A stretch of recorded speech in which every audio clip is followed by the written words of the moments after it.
Good morning friends. இந்த வீடியோவில் நாம் பார்க்க போகிறது Gulliver's Travels உடைய மூணாவது voyage.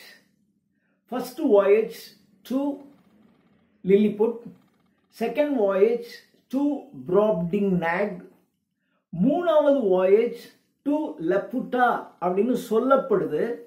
ஆனால் லப்புட்டா மாத்திரம் இல்லை, அங்கிருந்து அவர் பால்னி பார்பி அப்படிங்கிற இடத்துக்கு போறாரு. பால்னி பார்பியிலிருந்து கிளப் டப் ரிப் அப்படிங்கிற இடத்துக்கு போறாரு. அங்கிருந்து லப்னாக் அப்படிங்கிற இடத்துக்கு போறாரு. அங்கிருந்து ஜப்பானுக்கு போறாரு. இது மாதிரி அவர் ஒரு 5 இடத்துக்கு போறாரு. அதனால 5ன்னா ஒண்ணுதான், பக்கத்துல பக்கத்துல இருக்க ஒரு ஐலாண்ட், அவ்வளவுதான். எல்லா இடத்துக்கும் போறாரு. இது ஒரு வாயேஜ். இதை நம்ம ஜென்ரலா வாயேஜ் டு லப்புட்டா அப்படின்னு வச்சுக்கலாம். ஏன்னா இந்த லப்புட்டாவில் தான் கிட்டத்தட்ட ஒரு 5-6 சாப்டர் ஓடும். 6 சாப்டர். 6வது சாப்டர்னுடைய முடிவில் தான், அதாவது அது முடிகிற இடத்துல தான் அவர் வந்து இந்த கிளப் டப் ட்ரிப் அப்படிங்கிற இடத்துக்கு போறாரு. அதுக்கப்புறம் ஒவ்வொரு சாப்டர்லையும் அப்படி ஒவ்வொரு இடத்துக்காக போயிட்டு கடைசியில் ஜப்பான்லாம் சும்மா அப்படி போயிட்டு அப்படி வந்துடுறாரு. அதோட முடியுது. மொத்தம் 11 சாப்டர். பார்க்கறது தான் 11 சாப்டர்னு இருக்கும், ஆனால் கடைசியிலலாம் இருக்கிறதுலாம் ரொம்ப சின்ன சின்ன சாப்டர்ஸ் தான். அதனால் நம்ம இதை சீக்கிரமாகவே நம்ம பார்த்துடலாம். இப்போது வாயேஜ் டு லப்புட்டா. இவர் 2வது வாயேஜ் முடித்து வந்த உடனே ஒய்ஃபு கிட்ட இவர் ப்ராமிஸ் பண்ணுறாரு, இனிமே வந்து நான் எந்த வாயேஜுக்கும் போகலை அப்படின்னு ப்ராமிஸ் பண்ணுறாரு. ஆனால் கொஞ்ச நாள் அப்படி போகுது. கொஞ்ச நாள்னா என்ன, ஒரு 2 வாரம் தான். அப்புறம் கேப்டன் ராபின்சன் அப்படிங்கிறவர் வந்து ஹோப்வெல் அப்படின்னு ஒரு ஷிப்பு. அந்த ஹோப்வெல் அப்படிங்கிற ஷிப்புக்கு நீங்க ஒரு சீஃப் சர்ஜன் ஒரு அறுவை சிகிச்சை நிபுணராக நீங்க எங்க கப்பலுக்கு வரணும் அப்படின்னு கேப்டன் ராபின்சன் கூப்பிடுறாரு. அவர் கூப்பிடுறாரு. ஆனா இவருக்கு அந்த டிராவல் பண்ணணுங்கிற அந்த ஆர்வம் இருந்ததுனால இமீடியட்லி அக்செப்டட். உடனே அவர் ஒத்துக்கிறாரு. ஒத்துட்டு 1706 5th ஆகஸ்ட் 5ஆம் தேதி 1706 இவங்க புறப்பட்டு போறாங்க. அப்புறம் 1706 புறப்படுறாங்க. August 1707 April. ஆகஸ்ட் இது ஏப்ரல் மாதம் கிட்டத்தட்ட ஆகஸ்ட்ல இருந்து அடுத்த ஏப்ரல் ஒரு 8-10 மாசத்துல டாங்வின் டாங்வின் அப்படிங்கிற இடத்துக்கு வராங்க. அங்க இந்த கேப்டன் ராபின்சன் இருக்கார் பாருங்க, இவர் எதுக்காக அதுக்கு போறாங்க அப்படின்னு சொன்னா பர்ச்சேஸ்க்கு தான். அங்கிருந்து பொருட்களை வாங்கிட்டு வந்து இங்க சேல் பண்றது.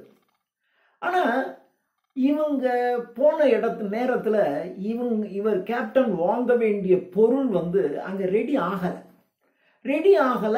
இன்னும் கொஞ்ச நாள் அங்க தங்கி இருக்க வேண்டியது இருக்கு. அப்போ கொஞ்ச நாள் தங்கி இருந்தா அது கொஞ்சம் செலவு தானே, தேவையில்லாம செலவு. அப்போ நம்ம கேப்டன் ராபின்சன் ஒரு ஸ்லூப் ஒன்று வாங்குறாரு. ஸ்லூப்னா அது ஒரு 15-20, கொஞ்சம் ஒரு 15-20, ஒரு மிடில் சைஸ் போட்டுன்னு வச்சுங்களேன். ஒரு ஸ்லூப், SLOOP ஸ்லூப், ஒரு மிடில் சைஸ் போட் ஒன்று வாங்கி நம்முடைய கலிவர்னுடைய பொறுப்புல ஒரு 14 க்ரூஸ்னா ஒர்க்கர்ஸ் அவங்கள வச்சு நீங்க இந்த மாதிரி பக்கத்துல இருக்க ஐலாண்ட்ஸ்ல போய் ஏதாவது திங்ஸை எது அங்கிருந்து வாங்கிட்டு வந்து இங்க சேல் பண்ணணும் இந்த தீவுல. அதாவது இப்போ ஒரு மாதம் அங்கே தங்கணும்னு வச்சுங்களேன். அந்த 1 month சும்மாவே உட்காந்துருந்தாக்கா செலவு தான் ஆகிட்டே இருக்கும்.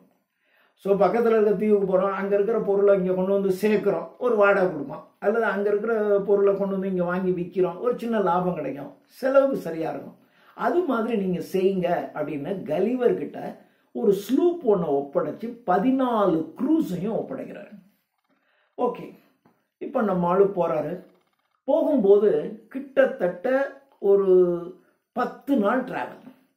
10 நாள் டிராவல்ல போயிட்டு இருக்கும்போது 10வது நாள் 2 பைரேட்ஸ் அந்த கடற்கொள்ளையர்கள் இருக்காங்க இல்லையா, 2 பைரட் ஷிப்ஸ் வந்து இவங்களை அட்டாக் பண்ணுது. 2 ஷிப்பும் அட்டாக் பண்ணும்போது ஒரு டச்சுக்காரன், அந்த டச்சுக்காரன் என்ன சொல்றான் அப்படின்னாக்க, எல்லாத்தையும் கொல்லுங்கிறான். ஒரு பைரட் ஷிப்ல இருக்கிறது டச், அவங்க வந்து எல்லாத்தையும் கொன்னுடு அப்படின்றான்.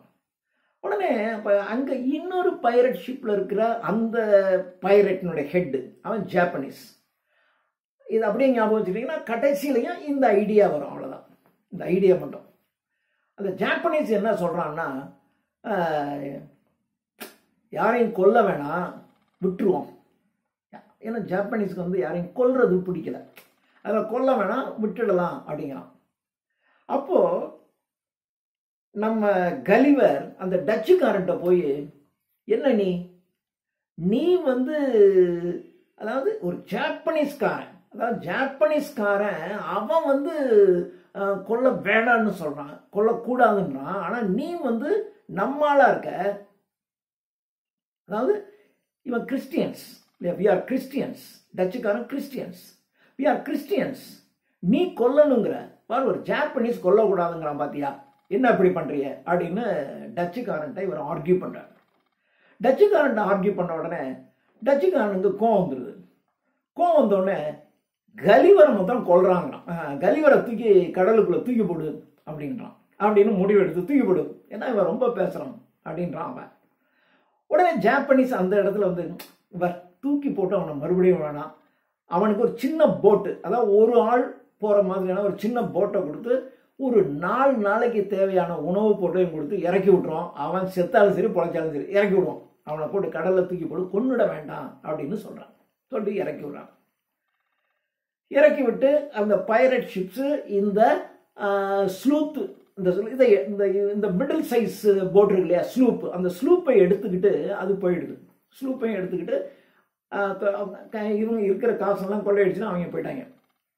இப்போ நம்ம கலிவர் அவருடைய சின்ன போட்டில் அப்படியே போறாரு. ஒரு ஐலாண்ட் வருது, அங்கே கம்ஃபர்டபுளாக இருக்கிற மாதிரி தெரியல. அப்புறம் இன்னொரு ஐலாண்ட் போறாரு, அப்படி இன்னொரு ஐலாண்ட் போறாரு. 4வது ஐலாண்ட் வந்த உடனே இவர் வந்து சரி நம்ம இங்கே இறங்கிக்கலாம் அப்படின்னு ஒரு 4th ஐலாண்டில் இறங்குறார். 4th ஐலாண்டில் இறங்கின உடனே இறங்கி அப்படியே அந்த தீவுக்குள்ளே போறாரு.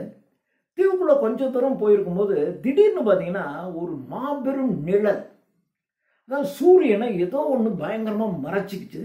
மறைச்ச உடனே கம்ப்ளீட்டாக டார்க் ஆயிடுச்சு.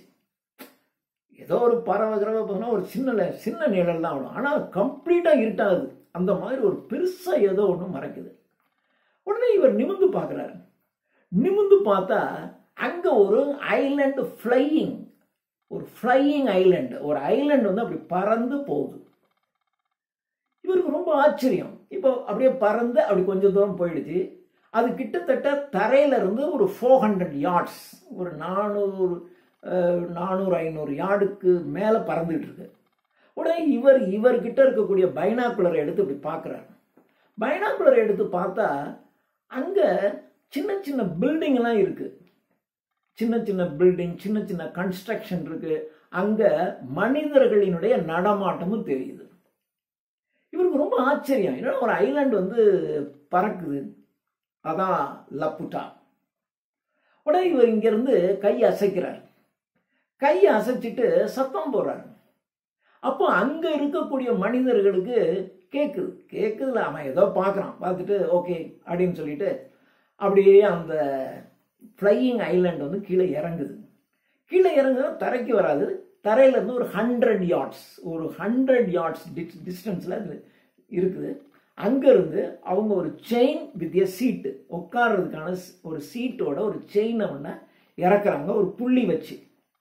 அதில் இவர் ஏறி உட்கார்றாரு. உட்கார்ந்த உடனே அவங்க புள்ளியை அப்படியே இழுக்கிறாங்க. இவர் மேலே போயிடுறாரு. இவர் அந்த ஃப்ளையிங் ஐலாண்ட் போயிடுறாரு. அங்கே இருக்கக்கூடிய மனிதர்களை பார்த்தா அவங்க கொஞ்சம் வித்தியாசமா இருக்கான். அவன் ஹெட்டு ஒன்று இப்படி லெஃப்ட்ல சாஞ்சு இப்படி தான் அவன் பார்க்குறான். சிலர் பார்த்தீங்கன்னா இப்படி பார்த்துக்கிட்டே இருக்காங்க. இப்படி தான் ஒன்று லெஃப்டில் அல்லது ரைட்டில் தான் அவனுடைய ஹெட்டு எப்பொழுதுமே இருக்குது, ஸ்ட்ரைட்டாக இல்லை. அப்புறம் அவனுடைய கண்கள், ஒரு கண்ணு இன்வேர்டு. இப்போ நமக்கு 2 கண் இருக்கு. ஒரு கண்ணு உள்ளுக்குள்ள டொக்கு விழுந்த மாதிரி உள்ளுக்குள்ள இருக்கு, இன்னொரு கண்ணு அப்வர்டு இருக்கு. இந்த மாதிரி இருக்கு. மனிதர்கள் கொஞ்சம் வித்தியாசமா இருக்கான். அப்புறம் அவங்களுடைய க்ளோத்ஸ்ல எல்லாம், அவங்களுடைய ஆடைகளில் எல்லாம் பார்த்தீங்கன்னா இந்த சன், மூன் போன்ற பிளானட்ஸினுடைய படம் வரைஞ்சிருக்கு, மியூசிக்கல் இன்ஸ்ட்ருமெண்ட்ஸினுடைய படம் வரைஞ்சிருக்கு. ஸோ அந்த பீப்புள் வந்து they're all interested in astronomy and music. அஸ்ட்ரானமிலையும் மியூசிக்லேயும் அவங்களுக்கு ரொம்ப இன்ட்ரெஸ்ட் போல இருக்கு. அதனால அவங்களுடைய ட்ரெஸ்ல எல்லாம் மோஸ்ட்லி இந்த படம் தான் இருக்கு. சன் இருக்கும், அல்லது மூன் இருக்கும், அல்லது ஏதாவது ஒரு பிளானட் இருக்கும். இந்த மாதிரி இருக்கு. அங்க சிலர் இருக்கான், சர்வன்ட்ஸ். அவனுக்கு பேரு ஃபிளாப்பர்ஸ்னு பேரு. FLAPPERS, ஃபிளாப்பர்ஸ். அவன் ஒரு ஸ்டிக் ஒன்று வச்சிருக்கான். அந்த ஸ்டிக்கினுடைய ஒரு முனையில ப்ளோன் பிளாடர். பிளாடர்னா தெரியும் இல்லையா? ஒரு இப்போ ஃபுட்பால் இருக்குன்னு வச்சுக்கலாம். ஃபுட்பாலுக்கு உள்ளுக்குள்ள காற்று அடைச்ச ஒரு இது இருக்கும், அது இருக்கும். இப்போ நம்ம சைக்கிள் டயரு, அதுக்குள்ளுக்குள்ள ஒரு டியூப் இருக்கு, அந்த டியூபுக்குள்ள தானே காற்று அடிக்கிறோம். அது மாதிரி ஒரு பிளாடர், அந்த பிளாடர்ல காத்தடிச்ச பிளாடர், அது ஒரு ஸ்டிக்கினுடைய முனையில கட்டி வச்சிருக்காங்க. ஃபிளாப்பர்ஸ்னு பேர். இந்த ஃபிளாப்பர்ஸ் அங்கே நிறைய இருக்கான். இவன் சர்வன்ட்ஸ். இவனுடைய வேலை என்ன அப்படின்னா, அங்க இருக்கக்கூடிய இவனுடைய பாஸ் இருக்காங்க பாருங்க. இந்த பாஸ் இவன் பேசும்போதோ அல்லது இப்ப நான் பேசுறேன், கேட்குறாங்க, இப்ப நீங்க கேட்குறீங்க, கேட்கும் போதே உங்களுக்கு அட்டென்ஷன் டைவர்ட் ஆகும்.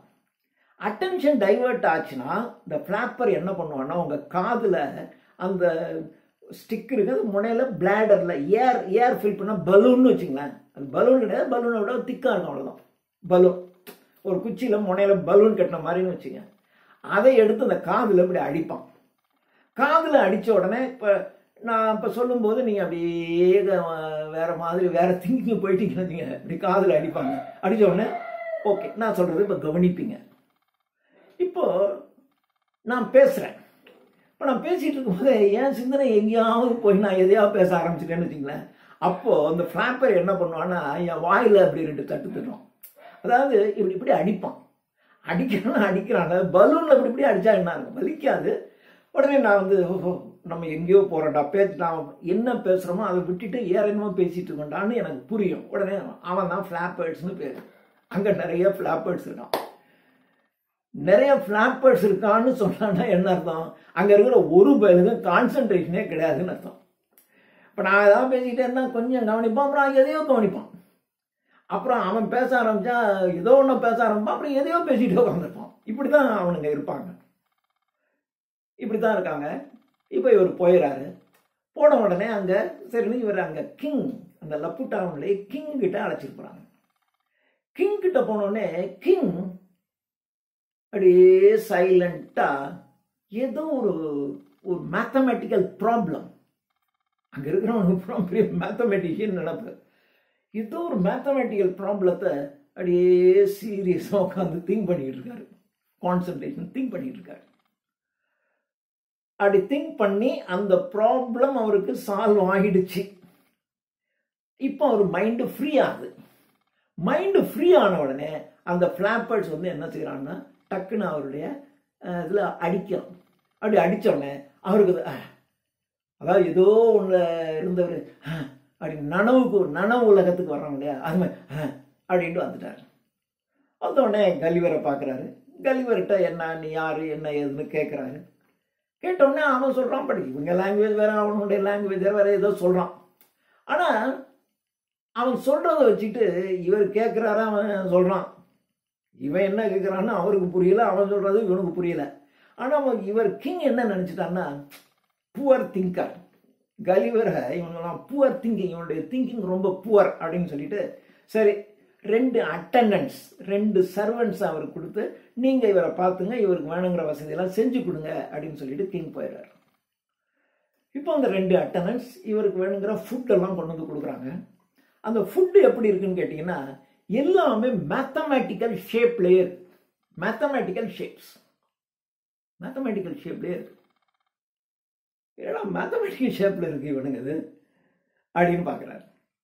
ஒன்று பார்த்தீங்கன்னா எல்லாம் பிரெட்டெல்லாம் ஒன்று கோன் ஷேப்பில் இருக்கும், இன்னொன்று ஸ்கொயராக இருக்கும், அல்லது ரெக்டாங்கிளாக இருக்கும், அல்லது ஒரு இந்த ரெக்டாங்கிள், அப்படி வேரியஸ் மேத்தமேட்டிக்கல் ஷேப்ஸில் தான் அவங்களுடைய பிரெட்டு அவங்களுடைய எல்லா ஃபுட்டுமே அப்படி தான் வச்சுருக்காங்க. அதாவது அவங்களுக்கு என்னன்னா பயங்கரமாக, அதாவது தாங்கள் ரொம்ப அஸ்ட்ரானமிலையும் மியூசிக்லையும் ஒரு பெரிய இன்ட்ரெஸ்ட் ஆனவங்க அப்படின்னு காட்டிக்கும். மேத்தமெட்டிஷியன்ஸ் அப்படின்னு. ஓகே, இப்போ இவருக்கு ட்ரெஸ் இல்லை. உடனே ஒரு டெய்லர், ஏன்னா அட்டண்டன்ஸ் 2 பேரை கொடுத்து இவங்களை நல்லா கவனிச்சிக்க கலிவர்னு கிங் சொல்லிட்டாரு. உடனே ஒரு டெய்லரை கூப்பிட்டு இவருக்கு வேணுங்கிற ட்ரெஸ்ஸை ரெடி பண்ணுங்கன்றான். உடனே அந்த டெய்லர் டெய்லர் இந்த அதுக்குன்னு ஸ்பெஷல் ஸ்கேல்லாம் இருக்குது. இப்போ நம்முடைய டெய்லர்லாம் என்ன பண்ணான்னா அந்த இன்ச்சு டேப்புன்னு வச்சுருப்பான், அந்த டேப்பை வச்சு தான் அளக்கிறான். ஆனால் ஆக்சுவலாக பார்த்தீங்கன்னா அளக்கிறதுக்கு, இந்த கட் பண்ணுறதுக்குலாம், இந்த மாதிரி இப்படி கருவாக கட் பண்ணுறதுக்குலாம் அதுக்கு ஒரு இன்ஸ்ட்ருமெண்ட்லாம் இருக்குது. நீங்கள் டெய்லர் ப்ராப்பராக டெய்லர் அப்படின்னா அந்த இன்ஸ்ட்ருமெண்ட்லாம் இருக்கணும். நமக்கு அந்த நேராக இருக்கிற ஸ்கேல் இல்லை, நேராக இருக்கிற ஸ்கேலு அப்படி இந்த மூளை விட்டம் இருக்கிற மாதிரி இல்லை, இப்படி ஷேப் வெட்டணும்னா அதுக்கு ஒரு மாதிரி ஸ்கேல் இருக்குது. அந்த கருவையே நீங்கள் பெரிய கருவை சின்ன கருவை மாற்றிக்கிற மாதிரியான அந்த ஸ்க்ரூஸ்லாம் இருக்கும். அந்த மாதிரி எல்லாம் வச்சுருக்கான் அவன்.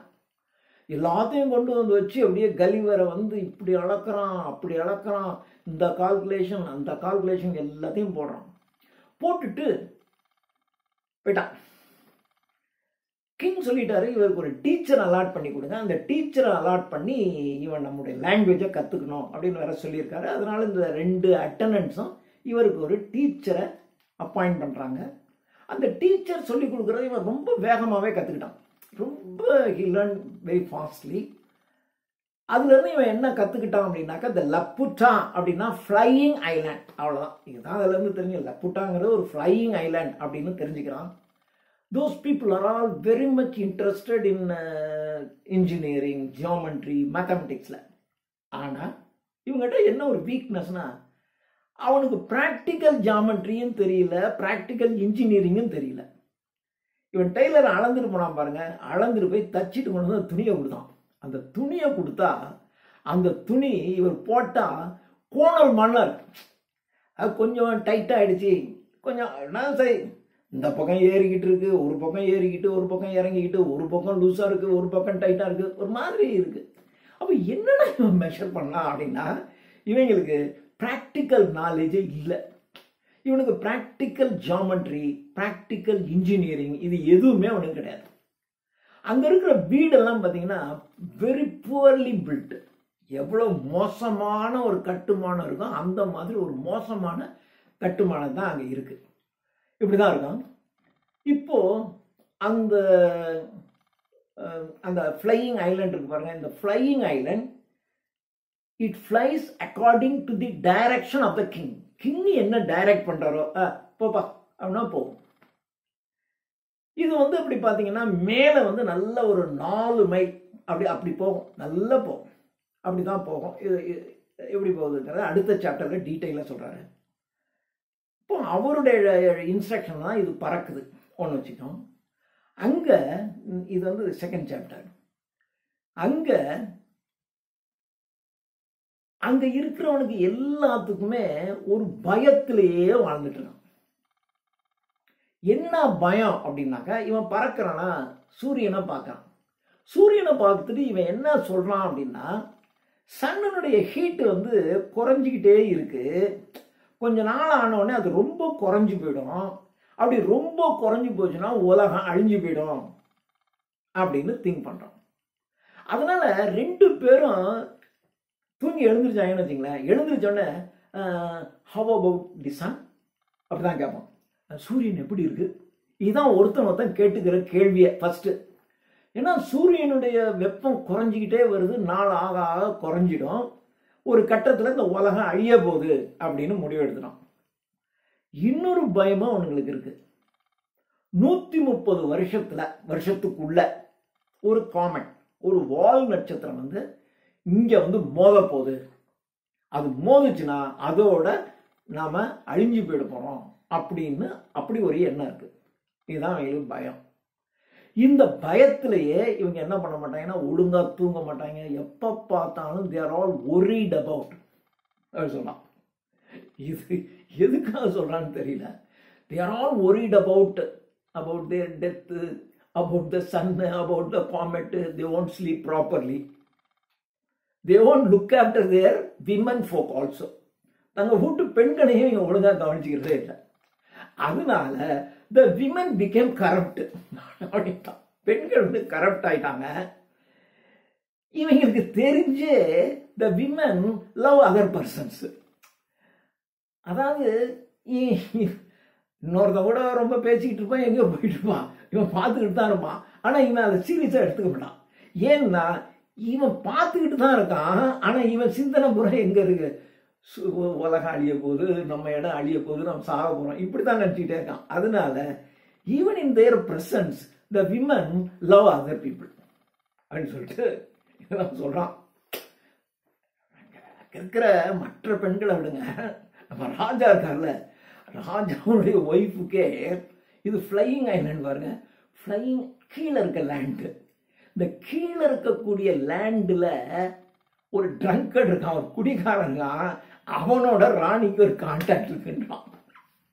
ராணி அங்கே கான்டாக்ட் இருக்கு. அப்படிதான் விமன் ஃபோக் இருக்காங்க.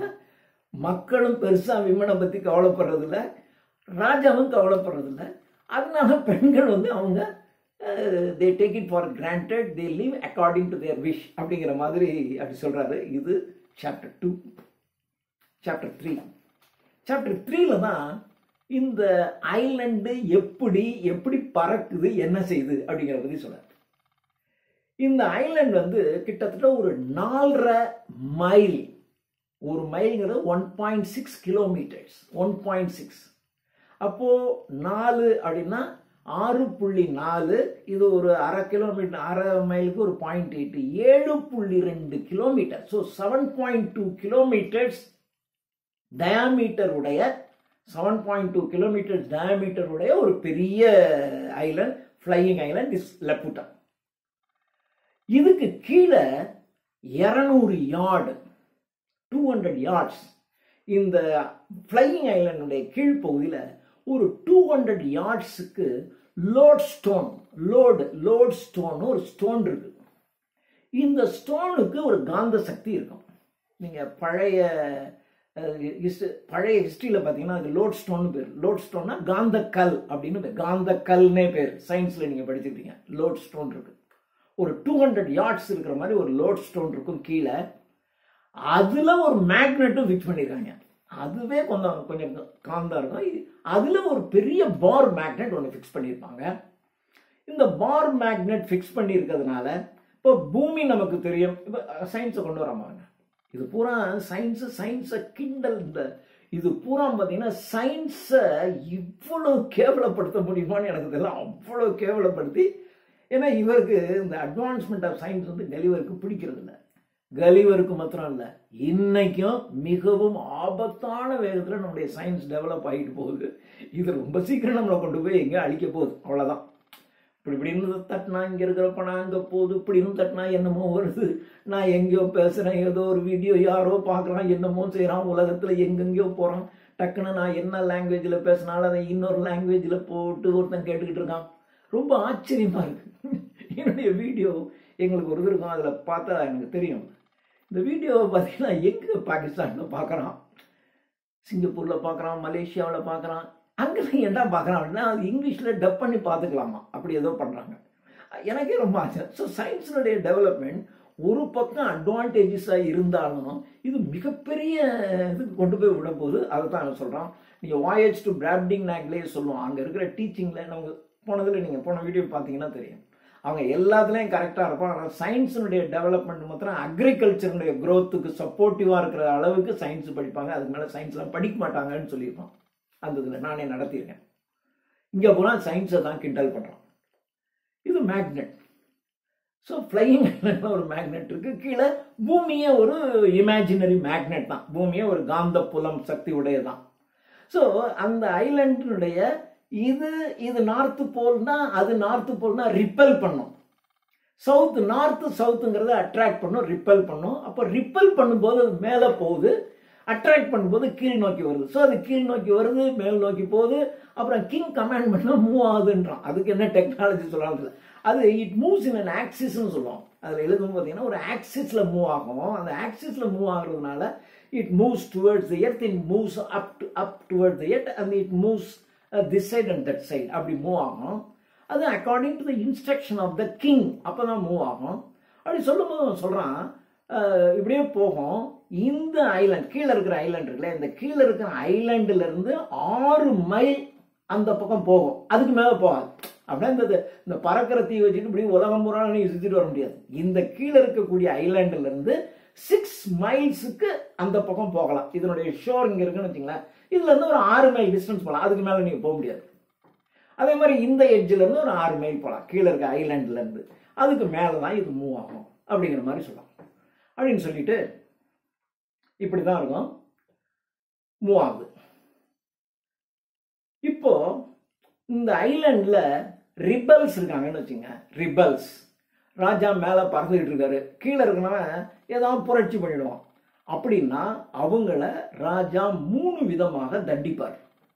ஒன்று என்ன பண்ணுவாருனாக்க, சரி இந்த கீழே இருக்கிற ஐலாண்டில் இருக்கிற இந்த ஏரியாவில் இருக்கிறவன் நமக்கு டிஸ்டர்ப் கொடுக்குறான், இந்த சின்ன கிராமத்தில் இருக்கிறவங்க ரிபல்ஸ் நிறையா இருக்கான் அப்படின்னா ஃபர்ஸ்ட் பனிஷ்மெண்ட் இவர் என்ன பண்ணுவார்னா, நேராக இவருடைய ஃப்ளையிங் ஐலாண்டை கொண்டு போய் அந்த கிராமத்துக்கு மேலே நிறுத்திடுவார்.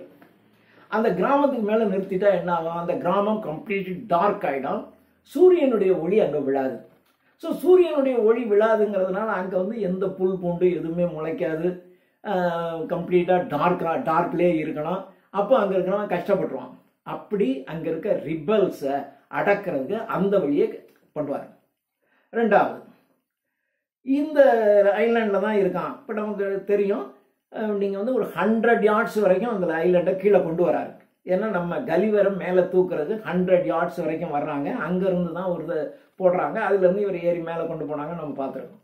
அப்புறம் என்ன பண்ணுவான்னா, இந்த கிராமத்தில் இல்லை இந்த ஊரில் இல்லை இந்த தெருவில் இருக்கிறவங்க தான் நம்மளை ரொம்ப ரிபல்ஸ் இருக்காங்க அப்படின்னா நேராக ஒரு 100 yards இறக்குவாங்க.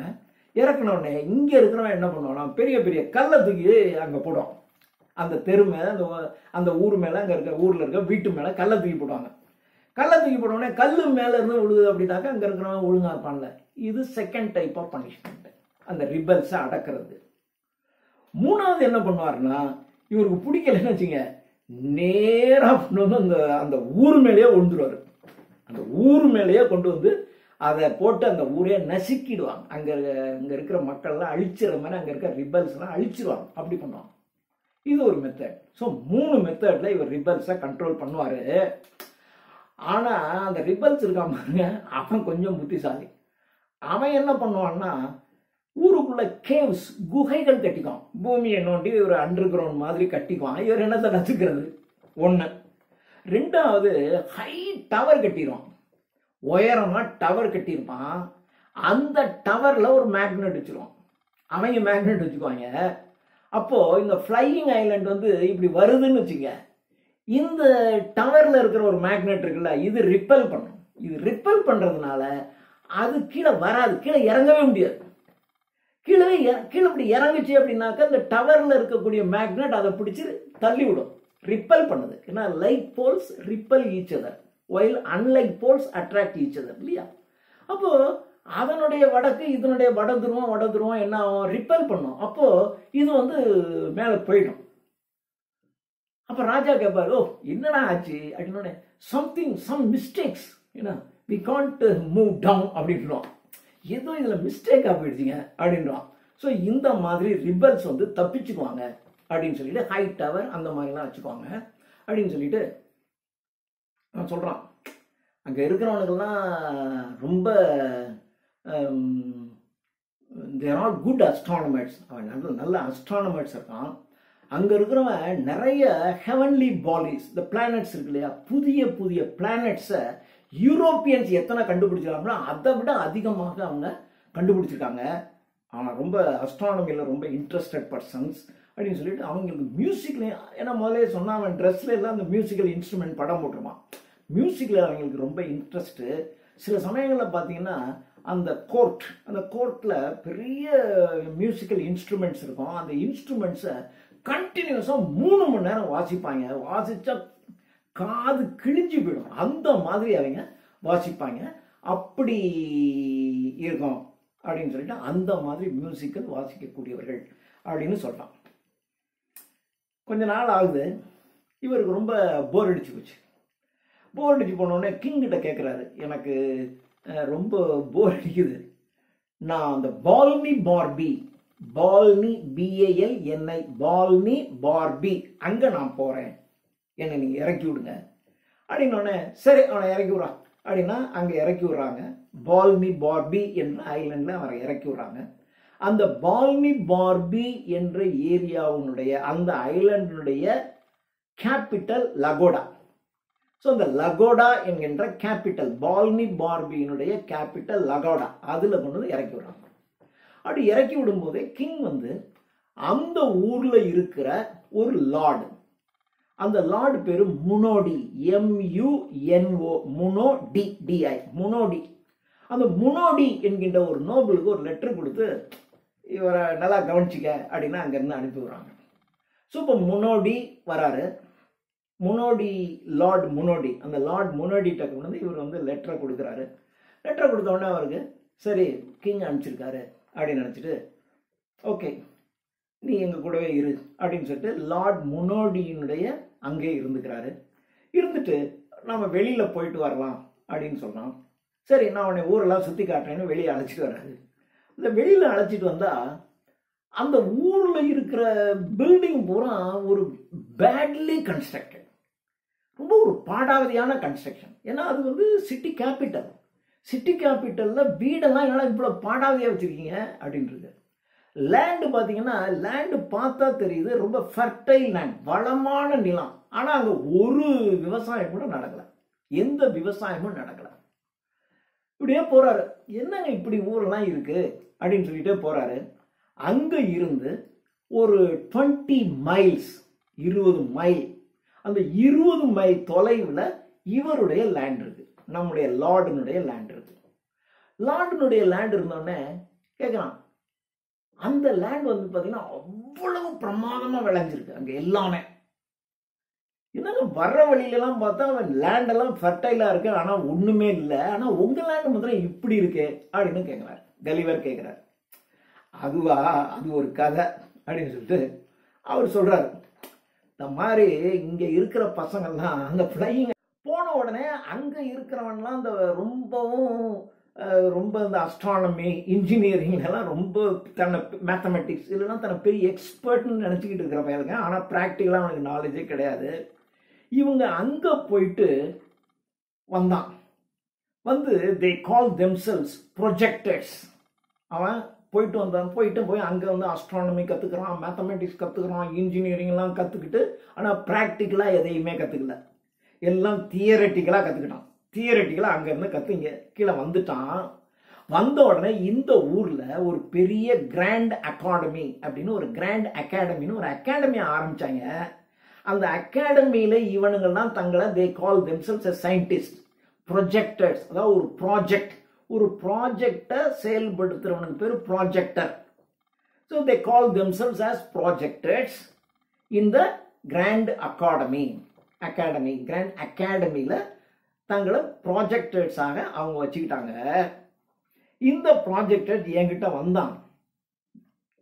இவர்கிட்ட ஒரு மில் ஒன்று, விண்ட் மில்.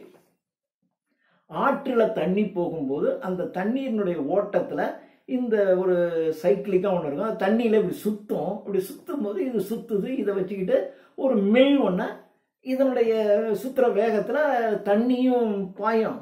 இன்னொரு பக்கம் ஒரு மில் ஒன்று ஓடும். அது மாதிரி ஒன்று நான் செஞ்சு வச்சிருந்தேன். இவனுங்க என்ன பண்ணா, இதெல்லாம் விட நான் உங்களுக்கு வந்து ஒரு பெரிய ப்ராஜெக்ட் ஒன்று இருக்குன்னு சொன்னான் சயின்டிஸ்ட்டு. சரி ஏதோ பெருசாக பண்ண போகிறாங்கன்னு சொல்லிட்டு இந்த மில்லை வேணாம், அப்படின்னு இதை தூக்கிட்டாங்க. தூக்கிட்டு இந்த ரிவர் வாட்டரை பூரா பெரிய பெரிய பைப்ஸ் வச்சு அந்த ஹில்லுக்கு மேலே கொண்டு போகலாம். கீழே இருந்து மேலே கொண்டு போய் மேலே இருந்து ஒரு பைப்பு மூலமாக அப்படி ஃபோர்ஸாக கீழே இறக்கும். அப்படி ஃபோர்ஸாக கீழே இறக்கும்போது கீழே வீல் வைப்போம். அந்த வீல் வந்து பயங்கரமான வேகத்தில் சுற்றும். அது சுற்றின உடனே அந்த மில் வந்து பயங்கரமான ஒர்க் பண்ணும் அப்படின்னு தியரட்டிக்கலாக அவன் சொல்கிறதெல்லாம் கரெக்டு. தியரட்டிக்கலாக வாட்டர் மேலே இருந்து அப்படி தண்ணி கீழே விழும்போது இங்கே கீழே இருக்குது. அப்படி தானே இப்போ நம்ம ஊரில் வந்து பார்த்தீங்கன்னா இந்த ஹைட்ரோ எலக்ட்ரிக் ப்ராஜெக்ட், நீர் மின்சக்தி நிலையங்கள் எல்லாம் தண்ணீர் மேலேருந்து கீழே வரும்போது அங்கே இருக்கக்கூடிய பெரிய பெரிய வீல் சுற்றும். இந்த வீல் சுற்றி அங்கே இருக்கக்கூடிய மேக்னெட்டை இயக்கும். மேக்னெட்டை இயக்கும் போது எனர்ஜி அங்கே கிரியேட் ஆகுது. இது நமக்கு சயின்ஸ் இப்போ நமக்கு தெரியும். இது அவன் கரெக்டாக சொல்கிறான். சரி செய்யுங்க அப்படின்னா இவங்களுக்கு செய்ய தெரியல, ப்ராக்டிக்கல் நாலேஜ் இல்லை. அதுதான். ஆனால் தியரட்டிக்கலாக கரெக்டாக வச்சுருக்கான். சொல்லிட்டு 100 பேர் 2 வருஷம் இந்த ப்ராஜெக்டில் ஒர்க் பண்ணுறான். இவங்களுக்கு தண்ணியை மேலே கொண்டு போக தியரட்டிக்கலாக கரெக்டு, மேலே கொண்டு போகணும், மேலே கொண்டு போயிட்டு அதை கீழே கொண்டு வரணும். கீழே வர்ற அந்த ஃபோர்ஸ் இருக்குது, அந்த ஃபோர்ஸை கண்ட்ரோல் பண்ணணும். அதுக்கு தந்தாப்புல இங்கே வீல் வைக்கணும். இங்கெல்லாம் அவங்களுக்கு ஒன்றும் தெரியல. அப்புறம் அந்த ப்ராஜெக்டை 2 வருஷம் 100 பேர் ஒர்க் பண்ணி ஃப்ளாப் ஆயிடுச்சு. ஃப்ளாப் ஆன உடனே அச்சான் நீங்க சரியில்லைன்ட்டான். நம்ம லார்டு முன்னோடி இருக்காரு பாருங்க, லார்டு முன்னோட்டியில் நீங்க என்னங்க நீ நல்லா கோஆப்ரேட் பண்ணல, அதனால தான் எங்களால் செய்ய முடியல அப்படின்ட்டு வேற ப்ராஜெக்ட் செய்ய போயிட்டாங்க. நான் அப்போ முடிச்சுக்கிட்டேன். அதுக்கப்புறம் போய் இந்த கிராமத்தில் இருக்கவங்களுக்கெல்லாம் ப்ராஜெக்டை சொல்லி கொடுத்து நான் அதை பண்ணுறேன் இதை பண்ணுறேன்னு இந்த ஊரையே வீணாக்கிட்டான். நான் மட்டும் அந்த ஒரு இதில் தப்பிச்சுட்டேன். ஒரு இது போனால் போதுன்னு. அதுக்கப்புறம் இங்கே எந்த ப்ராஜெக்டும் வேண்டாம், நான் பழைய மாதிரியே எங்கள் ட்ரெடிஷ்னல் ஃபார்மிங்கை நான் பண்ணிக்கிறேன்னு சொல்லி வச்சுட்டேன். அதனால தான் தப்பிச்சேன் அப்படின்னு சொல்றாரு. இது சாப்டர் 4. அடுத்தது சாப்டர் 5. இது சாப்டர் 5ல இவர் வந்து இந்த சாப்டர் 5, 6, 7லாம் பார்த்தீங்கன்னா இந்த ஊரில் இருக்க இந்த முட்டா பசங்களை பற்றி சொல்கிற வேலையை தான் செய்கிறாரு. ஏற்கனவே சொன்ன ஒரு கிராண்ட் அகாடமியை ஒன்று உருவாக்கிட்டாங்க. அதில் இருக்கிறவங்கலாம் ப்ராஜெக்ட் ஹெட்ஸ்னு பேர். இவர் நம்முடைய முன்னோடி இருக்கார் பாருங்க, லார்ட் முன்னோடி, ஒரு ஆளை போட்டு நீ போய் அந்த சயின்ஸ் அகாடமிலாம் காட்டிட்டு வாங்குறாரு. நம்ம கலிவர் அந்த சயின்ஸ் அகாடமியை பார்க்க வர்றாரு. பார்க்க வந்தோடனே அந்த சயின்ஸ் அகாடமி பார்த்தீங்கன்னா அவ்வளவு லேட்டஸ்ட் ஃபேஷன். அதான் ராயல் அகாடமி ஆஃப் சயின்ஸ்னு இங்கிலாண்டில் இருக்கு. அதை கிண்டல் பண்ணுறான். 500 ரூம் இருக்குங்க, 500 ரூம்ஸ். எல்லா ரூம்லையும் ஏதோ ஒரு சயின்டிஃபிக் ஆக்டிவிட்டிஸ் நடந்துகிட்டே இருக்கு. எப்பயும் பிஸியாக இருக்கு. ஒவ்வொரு ரூம்லையும் ஒன்று அல்லது அதற்கு மேற்பட்ட ப்ராஜெக்டர்ஸ் இந்த ப்ராஜெக்டை எக்ஸிக்யூட் பண்ணுறவங்க ஒர்க் பண்ணிட்டு இருக்கான். நல்லா ஹார்ட் ஒர்க் பண்ணுறான். மோர் தென் 500 ரூம்ஸு, ஒவ்வொன்றையும் 1 or more ப்ராஜெக்டர்ஸ் இருக்கான், நடந்துக்கிட்டு இருக்கு. எங்கள் அப்பா பயங்கரமாக வேலை செய்கிறாங்க அப்படின்ட்டு நம்ம ஆள் போய் ஒரு ரூமுக்கு போகிறார். முதல் ரூமுக்கு போய் என்னடா நடக்குதுன்னு பார்க்குறாரு. அங்கே ஒருத்தன் சீரியஸாக ஒர்க் பண்ணிட்டு இருக்கான். 8 வருஷமாக அந்த ப்ராஜெக்டை ஒர்க் பண்ணுறான். என்ன பண்ணுறான் அப்படின்னா வெள்ளரிக்காயாக வச்சுருக்கான். வெள்ளரிக்காயிலிருந்து சூரிய ஒளியை எக்ஸ்ட்ராக்ட் பண்ணுறேங்கிறான். நமக்கு தெரியும் சூரிய ஒளி, அப்புறம் குளோரோஃபில், பச்சையம்னு இருக்கும் தாவரங்கள்ல. இந்த குளோரோஃபிலும் சன்லைட்டும் சேர்ந்து தான் தாவரங்களுக்கு வேண்டிய உணவுப் பொருள் ஸ்டார்ச்சை உற்பத்தி பண்ணது நம்ம படிச்சிருப்போம் சயின்ஸ்ல. இவன் அதைத்தான் சொல்றான். இவனும் சூரிய ஒளி இதோட சேர்ந்து குளோரோஃபில் ஸ்டார்ச் உருவாது. அந்த ஸ்டார்ச் தானே கத்திரு இந்த வெள்ளரிக்காய். அப்போ இந்த வெள்ளரிக்காய்க்குள்ள என்ன இருக்கு, அந்த ஸ்டார்ச்ல என்ன இருக்கு, குளோரோஃபில் அண்ட் சன்லைட் இருக்கு. குளோரோஃபிலும் சன்லைட்டும் சேர்ந்துதான் ஸ்டார்ச். அப்ப ஸ்டார்ச்சுக்கு உள்ளுக்குள்ள என்ன இருக்கு, ரிவர்ஸ்ல குளோரோஃபில் இருக்கு, சன்லைட் இருக்கு. அதுல இருந்து இது உண்டான மாதிரி நான் இதுல இருந்து அதை உண்டாக்கலாம் பாருங்க. இதுதான் அவனுடைய எக்ஸ்பெரிமெண்ட். 8 வருஷம் ஒர்க் பண்ணிட்டு இருக்கான், ஹார்ட் ஒர்க் பண்றான். குக்கும்பர் வெள்ளரிக்காயை வச்சுக்கிட்டு இதுல இருந்து அப்ப அதுக்கு எக்ஸ்பிளனேஷன் வேற கொடுக்குறான். இது வந்துங்க, இது நான் சக்சஸ் பண்ணிட்டேன்னு வச்சுங்களேன், நான் என்ன பண்ணுவேன்னா சன்லைட்டை பாட்டில் அடைச்சி விற்பேங்க. சன்லைட்டை பாட்டிலில் அடைச்சி விற்றுருவேன். இப்போல்லாம் அந்த ஆக்சிஜன்லாம் பாட்டிலில் வருது இல்லையா, பெரிய டவுன்லாம் வந்துருச்சு. இப்போ உங்களுக்கு வந்து ஆக்சிஜன் பத்தலைன்னு நினச்சா 2 பாட்டில் ஆக்சிஜன் வாங்கி வச்சுக்கிட்டு நீங்கள் ஏற்றிக்கலாம், அவ்வளோதான். ஏன்னா ஃப்ரீயாக ஆக்சிஜன் கிடைக்குது. இதெல்லாம் கெடுத்து குட்டிச்சோறாகி இவன் பாட்டிலில் ஆக்சிஜனை விற்றுக்கிட்டு இருக்கான் நம்மாள். இவன் 200 வருஷத்துக்கு முன்னாடி அவன் கிண்டல் அடிச்சுட்டு போயிட்டான். இவன் சொன்னான் பாட்டிலில் நான் சன்லைட்டை அடைச்சிக்குவேன், அப்போது பாட்டிலில் சன்லைட் அடைச்சி நான் விற்றுருவேன். அப்போ மக்கள் என்ன பண்ணுவாங்க, 2 பாட்டில் சன்லைட் வாங்கிட்டு போவான். வாங்கிட்டு அவனுக்கு திடீர்னு இப்போ வீட்டுக்குள்ளே சன்லைட் வரணும்னு தெரிஞ்சுங்க, அந்த பாட்டிலை திறந்து விட்டானா வீட்டுக்குள்ளே பூரா இருட்டு, இரவு நேரத்தில் எங்கள் சன்லைட் வந்துருப்பாங்க அப்படிங்கிறான். எங்கள் அப்பா சூப்பர் பிளான் தான். இப்படி ஒருத்தன் ஒர்க் பண்ணிக்கிட்டு இருக்கான் அங்கே. சரி ரைட்டு, அடுத்த ரூம். அங்கே போனால் நாறுது. அங்கே ஒருத்தன் ஒர்க் பண்ணிக்கிட்டு இருக்கான். அவன் ட்ரெஸ் எல்லாம் மஞ்சள் மஞ்சளாக இருக்கு, கையெல்லாம் மஞ்சள் மஞ்சளாக இருக்கு. அவன் சீரியஸாக ஒர்க் பண்ணிட்டு இருக்கான். இவன் என்னடா பண்ணுறான் அப்படின்னா, ஹியூமன் எக்ஸ்கிரீஷன் இருக்கு பாருங்க, 2 பாத்ரூம், அதுல இருந்து ஃபுட்டு தயாரிக்கிறான். ஃபுட்டுல இருந்து நம்ம சாப்பிட்றோம், சாப்பிட்ற ஃபுட்டு தானே எக்ஸ்கிரீட் ஆகுது. அப்போ ஃபுட்டுல இருந்து எக்ஸ்கிரீஷன், அப்போ எக்ஸ்கிரீஷன் இருந்து ஃபுட்டு தயாரிக்க முடியாதா அப்படின்னு ஒர்க் பண்ணிட்டு இருக்கான். அதனால அவன் என்ன பண்றான்னா, இந்த 2 பாத்ரூம் பிஸ்னஸ் எல்லாம் அவன் ரூம் பூரா வச்சுக்கிறான். அதனால தான் அவன் உடம்பு பூரா என்ன இருக்கு, சட்டையெல்லாம் எல்லோயிஷா இருக்கு, கையெல்லாம் மஞ்சள் மஞ்சளா இருக்கு. ஆனாலும் ஒர்க் பண்ணிக்கிட்டே இருக்கான். சூப்பர் ஒர்க் இவன் நடந்துக்கிட்டு இருக்கான். ஸோ இந்த எக்ஸ்கிரீஷன் வந்து ஃபுட்டு தயாரிக்கிற வேலை அவனுக்கு. இன்னொரு ரூம் போறாரு, அங்கே ஒருத்தன் ஒர்க் பண்ணிக்கிட்டு இருக்கான். என்ன ஒர்க் பண்றான்னா, ஐஸ்ல இருந்து கன் பவுடர் தயாரிக்கிறது அவன். ஐஸ்ல இருந்து கன் பவுடர் தயாரிக்கிற வேலையை செஞ்சுக்கிட்டு இருக்காருங்க. ஓகே, இன்னொரு ரூம். அங்க ஒரு ப்ராஜெக்ட் இருக்கான், அவன் பிளைண்ட் மேன். அவன் அங்க இருக்கிறவங்களுக்கு சொல்லி கொடுத்துட்டு இருக்கான். என்னடா சொல்லி கொடுக்குறான், ஒரு பிளைண்ட் மேன் என்னடா சொல்லி கொடுக்குறான்னா, வேரியஸ் கலர்ஸ் இருக்கு. இந்த கலர்ஸை தொட்டு பார்த்தே என்ன கலர்னு கண்டுபிடிக்கிறதுக்கு கண்ணு தெரிஞ்சவனுக்கு சொல்லி, கண்ணு தான் அவனுக்கு தெரியுது இல்லை, இது என்ன கலர்னு பார்த்துட்டு போக வேண்டியதானே. இதை ஒரு குருடன் சொல்லி கொடுத்துருக்கான். அவன் கேட்டுக்கிட்டு உட்காந்துருக்கான், சொல்லி கொடுக்குறான். கையிலையே தடவி பார்த்து இது என்ன கலர்னு சொல்லணும். கையில் தடவி பார்த்து கண்டுபிடிக்க முடியலன்னா அந்த கலரை ஸ்மெல் பண்ணி பார்த்தோம்னு வச்சுங்க, என்ன கலர்னு சொல்லிடலாம் அப்படின்னு. How to find out the colour by smelling அப்படின்னு பிளைண்ட் மேன் டீச் பண்ணிட்டு இருக்காங்க. ஓகே ஓகே, இது ஒரு ரூம்ல நடக்குது. இன்னொரு ரூம் போறாரு, அங்க ஒருத்தன் விசித்திரமான வேலை செஞ்சுட்டு இருக்கான். அவன் என்ன பண்றான்னா, அந்த ரூம் பூரா ஒட்டடையா இருக்கு. ஏன்னா இவ்வளவு ஒட்டடை வச்சிருக்கான்னா, அவன் அங்க அந்த ஸ்பைடரை வளர்த்துக்கிட்டு இருக்கான். அந்த ஸ்பைடர் பூரா காப் வெப், ஒட்டடை காப் வெப். அந்த காப் வெப்ல இருந்து த்ரெட் தயாரிக்கிறான் அவன். நீ காட்டன்ல இருந்து த்ரெட் தயாரிக்கிறான், காப் வெப்ல இருந்து த்ரெட் தயாரிக்கிறாங்க. அப்புறம் எவனோ ஒருத்தன் அவன்கிட்ட கேட்டிருக்கான், ரைட்ரா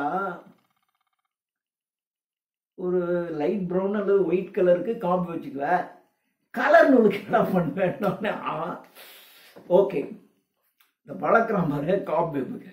அந்த காப் வெப்புக்கு கொடுக்குற ஃபுட்டுல எல்லாம் கலரை கலந்து கொடுக்குறான். கலர் காப் வெப்பு என்ன சாப்பிடுது, அதுல கொஞ்சம் சிவப்பு கலரை கலந்து விடுது. அப்ப சிவப்பு கலர் கலந்துருச்சுன்னு வச்சுங்க, அது வந்து காப் வெப்பு சிகப்பா விடும். அப்ப நமக்கு சிகப்பு நூல் அதுல இருந்து தயாரிக்கலாம். அப்ப அந்த ஸ்பைடருக்கு கொஞ்சம் அது சாப்பிட்ற உணவுல கொஞ்சம் கிரீனை கலந்துட்டோம்னு வச்சுக்க, அப்போ அதனுடைய காப் வெப்பு கிரீன் கலரா இருக்கு, அதுல இருந்து கிரீன் த்ரெட் தயாரிக்கலாம். இது இவன் த்ரெட்டே தயாரிக்கல, அதுக்குள்ளேயும் கலர் நூலுக்கு எப்படி தயாரிக்கிறதுங்கிற அந்த ஒரு ஐடியாவுக்குள்ள அவன் போயிட்டான். இப்படி அவன் ஸ்பைடர்ஸ் வச்சு அவன் பயங்கரம். நான் ரொம்ப சின்ன பையனா இருக்கும்போது ஸ்கூல்ல படிக்கும்போது ஏஆர், அப்போ ஆல் இண்டியா ரேடியோங்கிறதான் ஒரு மிகப்பெரிய விஷயம். அப்போ ரேடியோ மட்டும்தான் கேட்க முடியும், டிவியெல்லாம் என்னன்னே எங்களுக்கு தெரியாது. அப்போ ரேடியோ, இப்போ ரேடியோ ஸ்டேஷனில் வருஷத்துக்கு ஒரு தடவை ஓப்பன் ஃபங்க்ஷன் நடக்கும், ஓப்பன் ஏரில் ரேடியோ ஸ்டேஷனில் ப்ரோக்ராம் நடக்கும், அதை வந்து ப்ராட்காஸ்ட் பண்ணுவாங்க. அது ஒரு இதில் எங்கள் அப்பா என்னை அழைச்சிட்டு போனார். அங்கே ஒருத்தர் வந்து ஒரு ஜோக்கு இன்னும் எனக்கு ஞாபகம். அவன் சொன்னான், ஒருத்தர் வந்து மாட்டை வந்து வெயிலில் நிறுத்திக்கிட்டு இருக்கான். ஏன்னா மாட்டை வெயிலில் நிறுத்திக்கிட்டு இருக்க, நான் வந்து மாட்டை வெயிலில் நிறுத்திக்கிட்டு அதுக்கு புண்ணாக்குக்கு பதிலாக காப்பி கொட்டையை கொடுத்துட்டு இருப்பான். ஏன்னா முட்டாள இருக்க புண்ணாக்கு பதிலாக பேசாம என்ன செய்யற, நான் புண்ணாக்கு பதிலாக காப்பி கொட்டையை கொடுக்குறேன்னா அப்புறம் அது பால் கறக்குமா, வெயிலில் வேற நிறுத்தியிருக்கனா, அப்போ வெயிலில் ஹீட் ஆகிடும், புண்ணாக்கு அது சாப்பிடுது, புண்ணாக்கு பதிலாக காப்பி கொட்டையை சாப்பிடுது, அப்போ உள்ளுக்குள்ள பால் இருக்கு, அப்போ காப்பி கொட்டையும் பாலும் சேர்ந்து ஹீட் ஆகி நான் கறக்கும் போது எனக்கு காஃபியாக வரும்னு ஜோக் அடிப்பான். அது ஜோக்கு எனக்கு அந்த ஆல் இண்டியா ரேடியோவில் நான் சின்ன பையனாக இருக்கும்போது பார்த்து ஜோக், அந்த ஜோக்கு தான் ஏன்னா ஜோக் அடிச்சுக்கிட்டு இருக்கானே அவனுக்கு. இப்படி தான் இவன் காப்பி பேப்பர் வச்சு ஒருத்தன் செய்யறான். ஓகே, அடுத்த ரூமுக்கு போனால் அங்கே ஒருத்தன் ஒரு முட்டாளுங்களெல்லாம் உட்கார வச்சு இவனை வச்சுக்கிட்டு ஒரு மிகப்பெரிய லா புக், ஒரு பிலாசபிக்கல் புக்கு இதெல்லாம் நான் எழுத வைக்கிறேங்கிறான். வந்தேன் லா புக்கா, இவனுக்கு லாவுக்கு என்ன, இவனுக்கு லாவே தெரியாது, பிலாசபி தெரியாது. ஸோ பிலாசபி, லா, தியாலஜி இந்த சப்ஜெக்ட்ஸ்ல எல்லாம் மிகப்பெரிய புக்ஸை அது என்னன்னே தெரியாதவனை வச்சு அந்த புக்கெல்லாம் நான் எழுத வைக்கிறேன் பாரு அப்படின்னா அதுக்கு ஒரு மெஷின் தயாரிச்சுக்கிட்டு உட்காந்துருக்கான். அவன்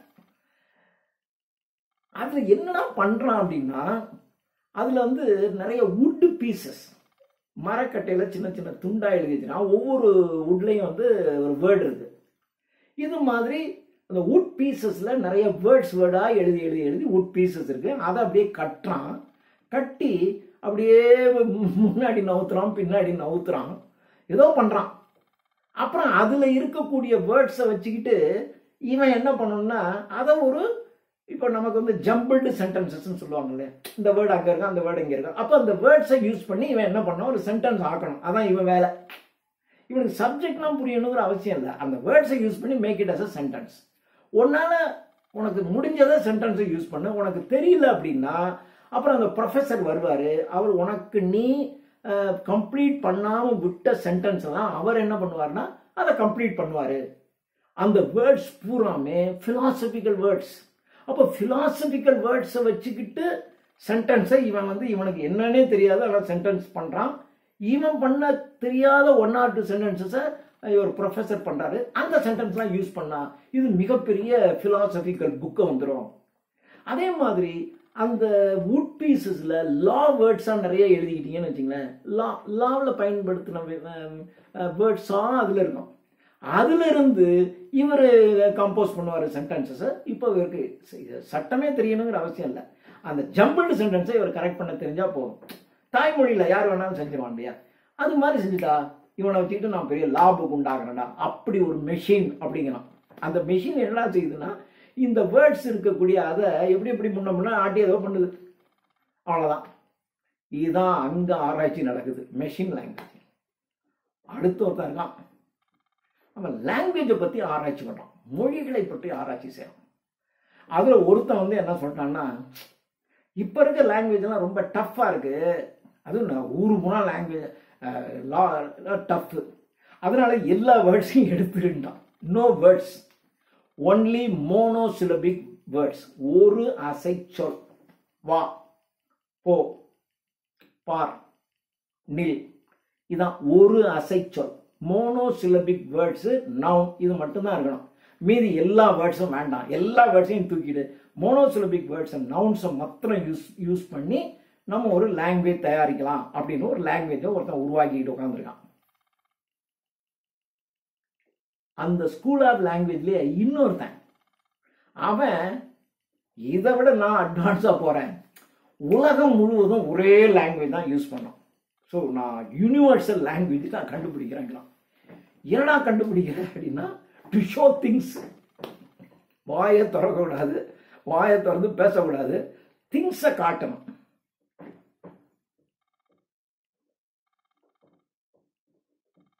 அவ்வளோதான், அவன் புரிஞ்சுக்கணும் அப்படின்ட்டான். இந்த சினிமா இதில் என்ன சொல்லுவாங்க, மிமிக் சொல்லுவாங்கல்ல, இவன் இப்படின்னு இந்த கையை இப்படிமா நான் என்ன சொல்கிறேங்கிறத அவன் புரிஞ்சுக்கிட்டான். அது மாதிரி இவன் திங்ஸை காட்டணுங்கிறான். சரி, திங்ஸை காட்டு. நிறைய திங்ஸ் இருந்தால் கூட ஒரு சர்வெண்ட்ஸை வச்சுக்கிட்டு அவனுடைய வேலை இந்த திங்ஸ் எல்லாம் தூக்கிக்கிட்டு வர்றதுக்கு ஒரு சர்வெண்ட்டை வச்சுக்க. நம்ம யாரு கூடயாவது பேசுகிறோம், இப்போ ஒரு கல்யாணத்துக்கு போகிறோம், கல்யாணத்துக்கு போனால் அங்கே இருக்க ரிலேஷனாக வருவாங்க, அவங்கக்கிட்ட என்னென்ன பேச போகிறோம், அதுக்கு தகுந்தாப்புல திங்ஸ் எல்லாம் நம்மளே எடுத்துக்கிட்டு போனோம். அவன்கிட்ட போய் இப்படி காட்டணும்.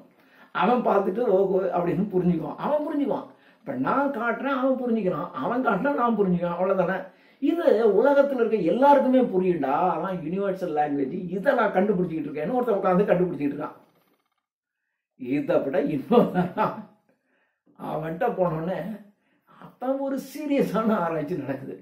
என்னடா ஆராய்ச்சி நடக்குதுன்னா, அவன் என்ன பண்ணுறான்னா, இந்த மேத்தமேட்டிக்கல் சிம்பிள்ஸ், மேத்தமேட்டிக்கல் ஃபார்முலாஸ் இருக்கு பாருங்க, ஃபார்முலே, அதெல்லாம் ஒரு வேஃபர், இந்த பிஸ்கட்லேயே இந்த வேஃபர்னு சொல்லுவாங்கள்ல, வேஃபர் பிஸ்கட் அப்படி சாப்பிட்ற மாதிரி, அது மாதிரி ஒரு வேஃபர் மாதிரி தின்னா எழுதலாம்.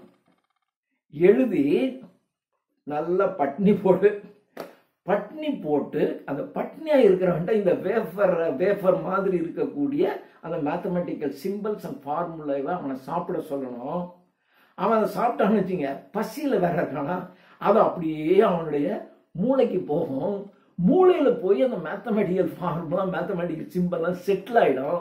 அவன் பயங்கரமான மேத்தமெட்டிஷியன் ஆகிடுவான். இது டிபார்ட்மெண்ட் ஆஃப் மேத்தமெட்டிக்ஸில் மேத்தமெட்டிஷியன்ஸை எப்படி உருவாக்குறதுங்கிற ஆராய்ச்சி டிபார்ட்மெண்ட் ஆஃப் மேத்தமெட்டிக்ஸில் நடக்குது. முதல்ல டிபார்ட்மெண்ட் ஆஃப் லாங்குவேஜ், இங்கே டிபார்ட்மெண்ட் ஆஃப் மேத்தமெட்டிக்ஸில் நடக்குது. அதெல்லாம் ஆராய்ச்சி நடக்குது. 500 ரூம்ஸில் இதெல்லாம் நடக்குது அப்படின்னு சொல்லிட்டாரு. இது சாப்டர் 5. அடுத்தது சாப்டர் 6. இதில் வேற டைப் ஆராய்ச்சி நடக்குது. இதில் என்ன பண்ணுறாங்கன்னா, பொலிட்டிக்கல் ப்ரொஜெக்டர்ஸ், அரசியல் சம்பந்தமான விஷயங்களை இங்கே கொண்டு வராங்க. ஆனால் இதில் இந்த சாப்டர் 6ங்கிறது ரொம்ப ஒரு நல்ல சாப்டர். இதில் ஆக்சுவலாக இவர் என்ன செய்கிறார் அப்படின்னா, இவருக்கு இவர் தான் எப்படி இந்த பாலிட்டிக்ஸ் இருக்கணும் அப்படின்னு இவர் நம்முடைய ஒரு கனவு வச்சிருப்பார்ல. அப்போ நம்ம நினைக்கிறோம் அரசியல் என்ன இப்படி இருக்கு, இப்படி இருக்கணுன்ற அரசியல் அதான நல்லா இருக்கும் அப்படின்னு நம்ம ஒரு மைண்டில் வைப்போம்ல. அது இவர் மைண்டில் இருக்கு. அந்த மைண்ட்ல இருக்கிறத அங்க இருக்கக்கூடிய ப்ரொஃபசர்ஸ் ப்ரொப்போஸ் பண்றாங்க, இப்படி இப்படி இருக்கலாம் அப்படின்னு ப்ரொப்போஸ் பண்றாங்க அப்படின்னு இந்த சாப்டர்ல சொல்றாங்க. அதான் இந்த சாப்டர். இந்த சாப்டர் 1 தான் ரொம்ப பாசிட்டிவாக இருக்கான். அவங்க சொல்றாங்க, நீங்க அரசாங்கத்துக்கு ஒரு வேலைக்கு ஆள் சூஸ் பண்ணணும் அப்படின்னா, you choose on the basis of their wisdom. அவனுடைய விஸ்டம் என்ன, அவனுடைய கெப்பாசிட்டி என்ன, அவனுடைய வர்ச்சு, குணம் என்ன, இதெல்லாம் வச்சு தான் நீ ஒரு ஆளை சூஸ் பண்ணணும். நீங்க பார்த்து உங்களுக்கு பிடிக்குது, உங்களுக்கு தெரியுது அப்படிங்கிற மாதிரிலாம் நீ ஒரு ஆளை சூஸ் பண்ணக்கூடாது, இப்படி நீங்க பண்ணணும் அப்படின்னு ஒரு ப்ரொபோசல் கொடுக்குறாங்க. அடுத்தது, நீங்க எதுக்கும் ஒரு தடவை மக்களை கன்சல்ட் பண்ணுங்க. இப்படி செஞ்சா சரியா இருக்குமா, மக்கள் உங்களுக்கு கம்ஃபர்டபுளா இருக்குமான்னு பண்ணுங்க, அப்படி நீங்க செய்யணும். அடுத்தது, ஒருத்தர் நல்ல மெரிட்டோரியஸா ஒரு காரியத்தை செஞ்சா அவனுக்கு நீங்க ரிவார்ட் பண்ணுங்க, அவனுக்கு நீங்க பரிசு கொடுங்க. அப்புறம் எதுக்குமே ஒரு பர்சனை சூஸ் பண்ணும்போது அதுக்கு இவன் குவாலிஃபைடு பர்சனா அப்படின்னு பார்த்து தான் நீங்க சூஸ் பண்ணணும் அப்படின்னு இது ஒரு ப்ரப்போஸ் பண்றாங்க. இதான் இந்த சாப்டர்ல அந்த பொலிட்டிக்கல் ப்ரொஜெக்டர்ஸ் கிட்ட அங்க இருக்கிறவங்க ப்ரப்போஸ் பண்றாங்க, இப்படி இப்படி செய் அப்படின்னு சொல்லுவாங்க. இது ஒண்ணுதான் இந்த ஒரு பாயிண்ட் சாப்டர் 6ல. இதுதான் ரொம்ப valuable. Because Gulliver himself imagined such a politics in his country. இந்த மாதிரி அரசியல்னா எவ்வளவு நல்லா இருக்கும். ஆனால் அந்த காலத்துல இல்லைன்னு அர்த்தம். அங்கேயும் இப்படிதான் இருக்கு. ஒரு அறிவு இல்லாதவன், கெப்பாசிட்டி இல்லாதவன், நற்குணம் இல்லாதவன்லாம் தான் அங்கே ஆயிருக்கான். ஸோ அதை தான் இவர் சொல்றாரு, இப்படித்தான் சூஸ் பண்ணும் அப்படின்னு சொல்றாரு. அடுத்தது இன்னொருத்தன், இந்த பொலிட்டிக்கல் ப்ரொஜெக்டர்ஸ்ல இன்னொரு இடத்துல ஒருத்தன் ஆராய்ச்சி பண்றான். அவன் என்ன பண்றான்னா, உடம்பு கரப்ட் ஆயிடுச்சுன்னா மைண்டு கரப்ட் ஆயிடுது.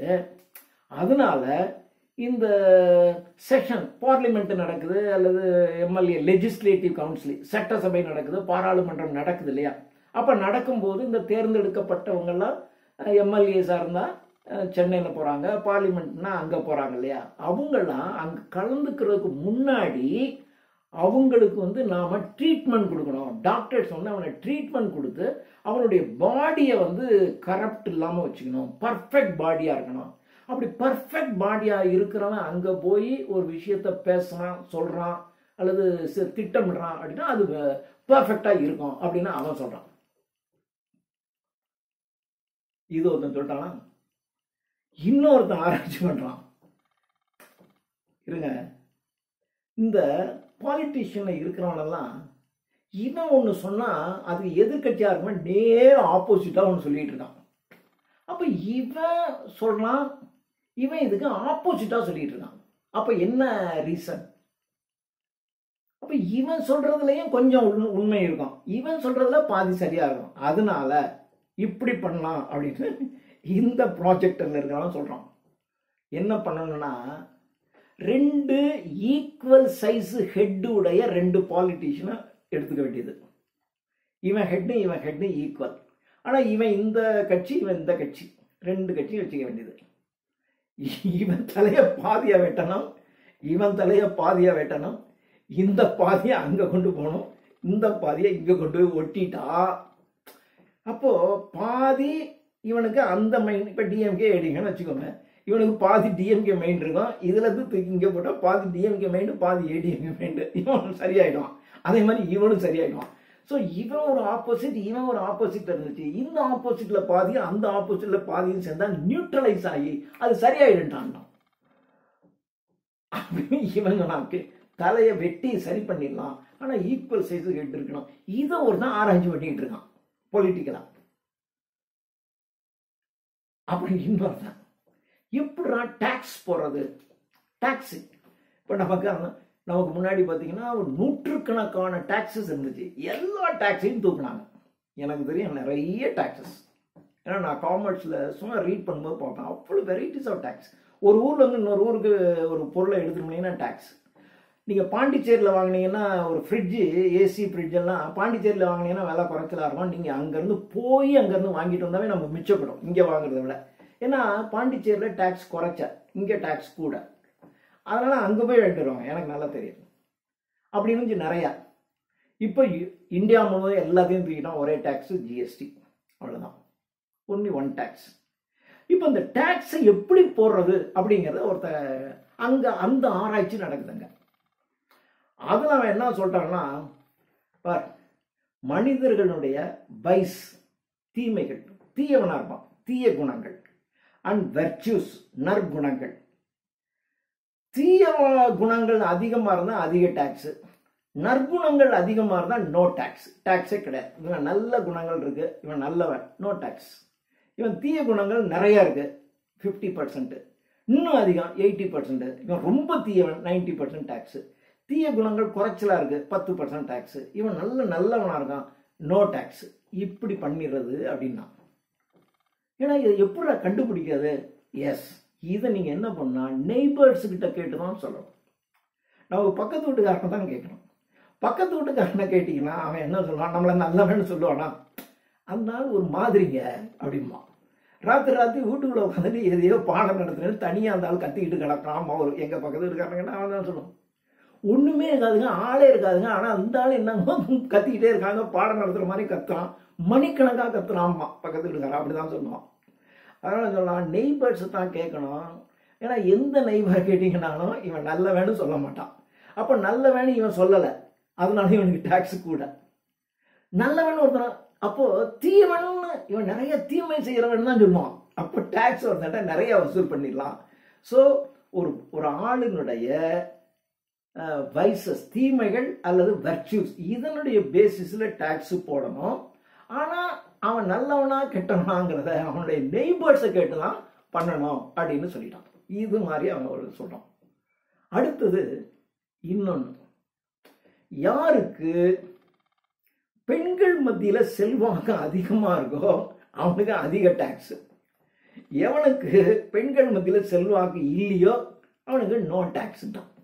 இது மாதிரி செய்யலாம்னு ஒரு ப்ரொபோசல். இப்ப விஜய்க்கு நிறைய காலேஜ் கேர்ள்ஸ், நிறைய யங் கேர்ள்ஸ்னா அவருக்கு ஒரு சாம் இருக்கு, ஒரு டாக்ஸ். அப்ப விஜய்க்கு டாக்ஸ் ஹெவியா போடுறாமா. அப்ப விஜய் என்ன செய்யணும், ஐயோ எனக்கு பெண்களுக்கு பிடிக்காதுங்கன்னு அவன் ப்ரூவ் பண்ணணும். அப்போ அவன் என்ன பண்ண, அகைன்ஸ்ட் திஸ் விமன் ஏதாவது அவன் செய்யணும், சொல்லணும், பேசணும். அப்பதான் பெண்களுக்கு அவனுக்கு பிடிக்காம போகும். அப்ப எல்லாருமே என்ன பண்ணுவாங்க, அவன் ட்ரிக்கா சொல்றான்.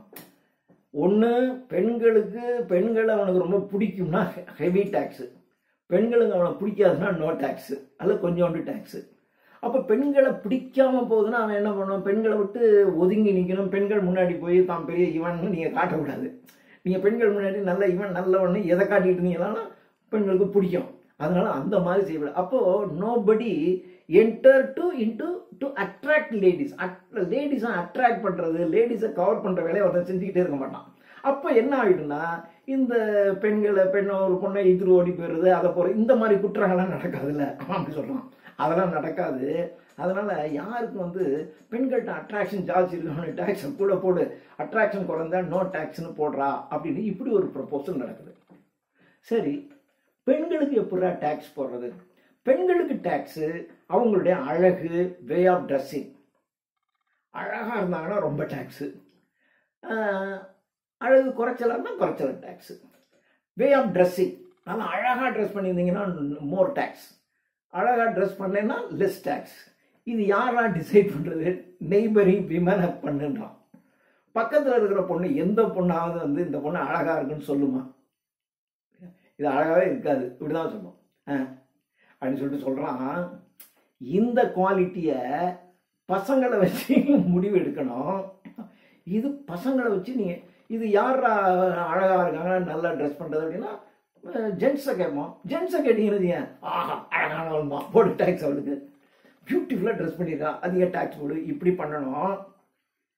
இன்னொன்று இருக்குது, அவங்களுடைய சாஸ்டிட்டினா கற்பு. நான் ஏற்கனவே சொல்லியிருக்கேன், கற்பு என்பது நாட் ரிலேட்டட் வித் செக்ஸ். இப்போ நம்மளை பொறுத்தவரை கற்பு அப்படின்னா செக்ஸோட தொடர்பு வச்சுட்டு தான் பேசுகிறோம். அந்த பொண்ணு கற்பு இல்லாதவள் அப்படின்னா செக்ஸில் தப்பு பண்ணிட்டா அப்படின்னு அர்த்தம் ஆகிடும். அப்படி இல்லை, கற்பு என்பது இட்ஸ் அ ஜென்ரல் டர்ம். நீங்கள் நல்ல நற்குணங்கள் நிறையா இருந்தாவே அவங்கள சாஸ்டைஸ்டு விமன் அப்படி தான் சொல்லுவாங்க. நல்ல குணங்கள் இருந்தாவே, நல்ல குணவதி அப்படின்னாவே சாஸ்டிட்டி அப்படி தான் அர்த்தம். அப்படி தான் அர்த்தம். அதான் சொன்னான் சாஸ்டிட்டி. அவளுடைய சாஸ்டிட்டியை வச்சுக்கணும். அப்புறம் அவளுடைய சென்ஸு, இது ரெண்டையும் வச்சு அவளுக்கு டேக்ஸ் போடலாம். ஆனால் இது ரெண்டை யார் தீர்மானிக்கணும்னா இவளுடைய நெய்பரிங் விமன் சொல்லணும். எந்த பொண்ணும் இவளுக்கு இவள் நல்ல குணம் உடையவள்னு சொல்லவே மாட்டான் பக்கத்து வீட்டுக்காரிய. அதே மாதிரி இவள்கிட்ட நல்ல சென்ஸ் இருக்குன்னு சொல்ல மாட்டான். அதனால டேக்ஸ் அவளுக்கு கூட போடலாம். அழகு அதிகமாக இருந்துச்சுன்னா டேக்ஸ் கூட, அதுக்கு ஆம்பளைய கேளு, அவன் தான் ரொம்ப அழகுமா டேக்ஸை போடு. ஸோ இப்படியெல்லாம் நம்ம டேக்ஸை போட்டு வசூலிக்க முடியும் அப்படின்னு அது ஒரு பக்கம் சொல்லிக்கிட்டு இருக்கான். இன்னொருத்தன் என்ன பண்ணுறான்னா, ஒருத்தன் கவர்மெண்ட்டுக்கு எதிராக ஏதாவது பிளான் பண்ணுறானா, இதெல்லாம் பாலிடிக்ஸ் ரிலேட்டட். இந்த சாப்டர் 6 பாலிடிக்ஸ் ரிலேட்டடாக. இவன் கவர்மெண்ட்டுக்கு எதிராக ஏதாவது திட்டம் தீட்டுறானாங்கிறத அவனுடைய ஃபுட்டிலிருந்து நான் கண்டுபிடிப்பேன் அப்படின்னு ஒருத்தன் ஆராய்ச்சி பண்ணிட்டு இருக்கான். இந்த ஃபுட்டிலிருந்து இவன் கவர்மெண்ட்டுக்கு எதிராக ஏதாவது plot, any plot against the government இருக்கா அப்படின்னு ஃபுட்டை வச்சு கண்டுபிடிப்பேன். ஈவன் ஃபுட்டு தான் வேணுங்கிறது இல்லை, அவனுடைய அந்த எக்ஸ்கிரீஷன் இருக்குல்ல, 2 பாத்ரூம், அதை வச்சும் கண்டுபிடிச்சிடலாம். இது ஒருத்தன் ஆராய்ச்சி பண்ணிட்டு உட்காந்துருக்கான். இதுதான் சாப்டர் 6 போகுது. அடுத்தது சாப்டர் 7. இப்போ இவர் என்ன பண்ணுறாருன்னா, ஐயோ போதுண்டா இவனுங்க என்னடா இவ்வளோ பண்ணுறாங்க அப்படின்ட்டு, நான் இங்கிலாந்து போகணும் அப்படின்றாங்க. இங்கிலாந்து போகணும் அப்படின்னு அந்த நம்முடைய முன்னோடி அவர்கிட்ட கேட்குறான். கேட்டவுடனே இப்போ இங்கிலாந்து போகிறதுக்கு ஷிப்பு இல்லை, இப்போ ஷிப்பு இம்மீடியட்டாக இல்லையே அப்படின்னோடனே, சரி இந்த ஊர் எனக்கு ரொம்ப போர் அடிக்குது, நான் வேற என்ன செய்யட்டும், ஓகே நீங்கள் என்ன பண்ணுங்க, the Glubbdubdrib, glub GLUB glub, dub DUB dub, DRIB drib, Glubbdubdrib. So Glubbdubdrib அப்படிங்கிற ஊருக்கு வேணா அவங்க போயிட்டு வாங்களேன் அப்படிங்கிறான். அந்த ஊரு பூராமே பேய்கள் தான் இருக்கு. The island is full of ghosts. அங்க ஒரு இது சாப்டர் 7. அங்க ஒரு கிளப் டப் ட்ரிப். அந்த ஊர் கவர்னர் இருக்கான் பாருங்க, அந்த கவர்னருக்கு அட்டன் பண்ற சர்வன்ட்ஸ் இருக்காங்கல்ல, இது எல்லாமே பேய்ங்க தான் அட்டன் பண்ணுது. பேய்கள் தான் இவருடைய வேலையெல்லாம் இவனை என்ன சொல்றானோ அதெல்லாம் செஞ்சு கொடுக்குது. ஆனால் அது ஒரு கண்டிஷன் இருக்கு. இவர் எந்த பேயை வேணாலும் கூப்பிட்டு வேலைக்கு வச்சுக்காரு. எவனை வேணாலும் 1000 வருஷத்துக்கு முன்னாடி செத்தவனா இருந்தாலும் கூப்பிட்டு, அலெக்சாண்டர் இங்கே வாப்பா எனக்கு வேலை செய்யினா செஞ்சுட்டு போகணும், அந்த பேய் வரும். அப்படிதான் செய்கிறாரு. ஆனால் அது என்னன்னா ஒரு தடவை ஒரு பேயை கூப்பிட்டா அது 24 மணி நேரம் தான் மேக்சிமம் ஒர்க் பண்ணும். அதுக்கப்புறம் அது ஒர்க் பண்ணாது. அதுக்கப்புறம் அடுத்த 3 மாதம் கழிச்சு தான் நீங்கள் அந்த பேயை கூப்பிட முடியும். ஸோ எனக்கு இந்த பேய் ரொம்ப பிடிக்குது, 2 நாள் நான் வச்சுக்கிறேன்னா வச்சுக்க முடியாது. அது 24 மணி நேரத்தில் அந்த பேய் போயிடும். மறுபடியும் இந்த பேயை நீங்கள் கூப்பிடணும்னா again have to wait for another 3 months. இப்படி தான் இருக்கும். அந்த மாதிரியான ஒரு ஆள் இவர் நம்ம கலிவர் அங்கே போனோன்னே பயந்து போயிட்டான். எல்லாம் பேயா இருக்காங்க, ஒவ்வொன்றும் விசித்திரமான உருவத்தில் இருக்கு. ஆனால் அப்புறம் ஒரு மாதிரி சமாளிச்சுக்கிட்டான். ஓ இது இப்படி தான் நடக்குது அப்படிங்கிறத தெரிஞ்சுக்கிறான். அந்த கவர்னர் கூப்பிட்றாரு, வாப்பா எப்படிங்க இதெல்லாம் பேசிக்கிட்டே இருக்கான். பேசினோடனே சரி உனக்கு ஏதாவது ஒரு கோஸ்ட்டை பார்க்கணுன்னா சொல்லு, நான் கூப்பிட்டு விடுறேன் அப்படின்றாரு.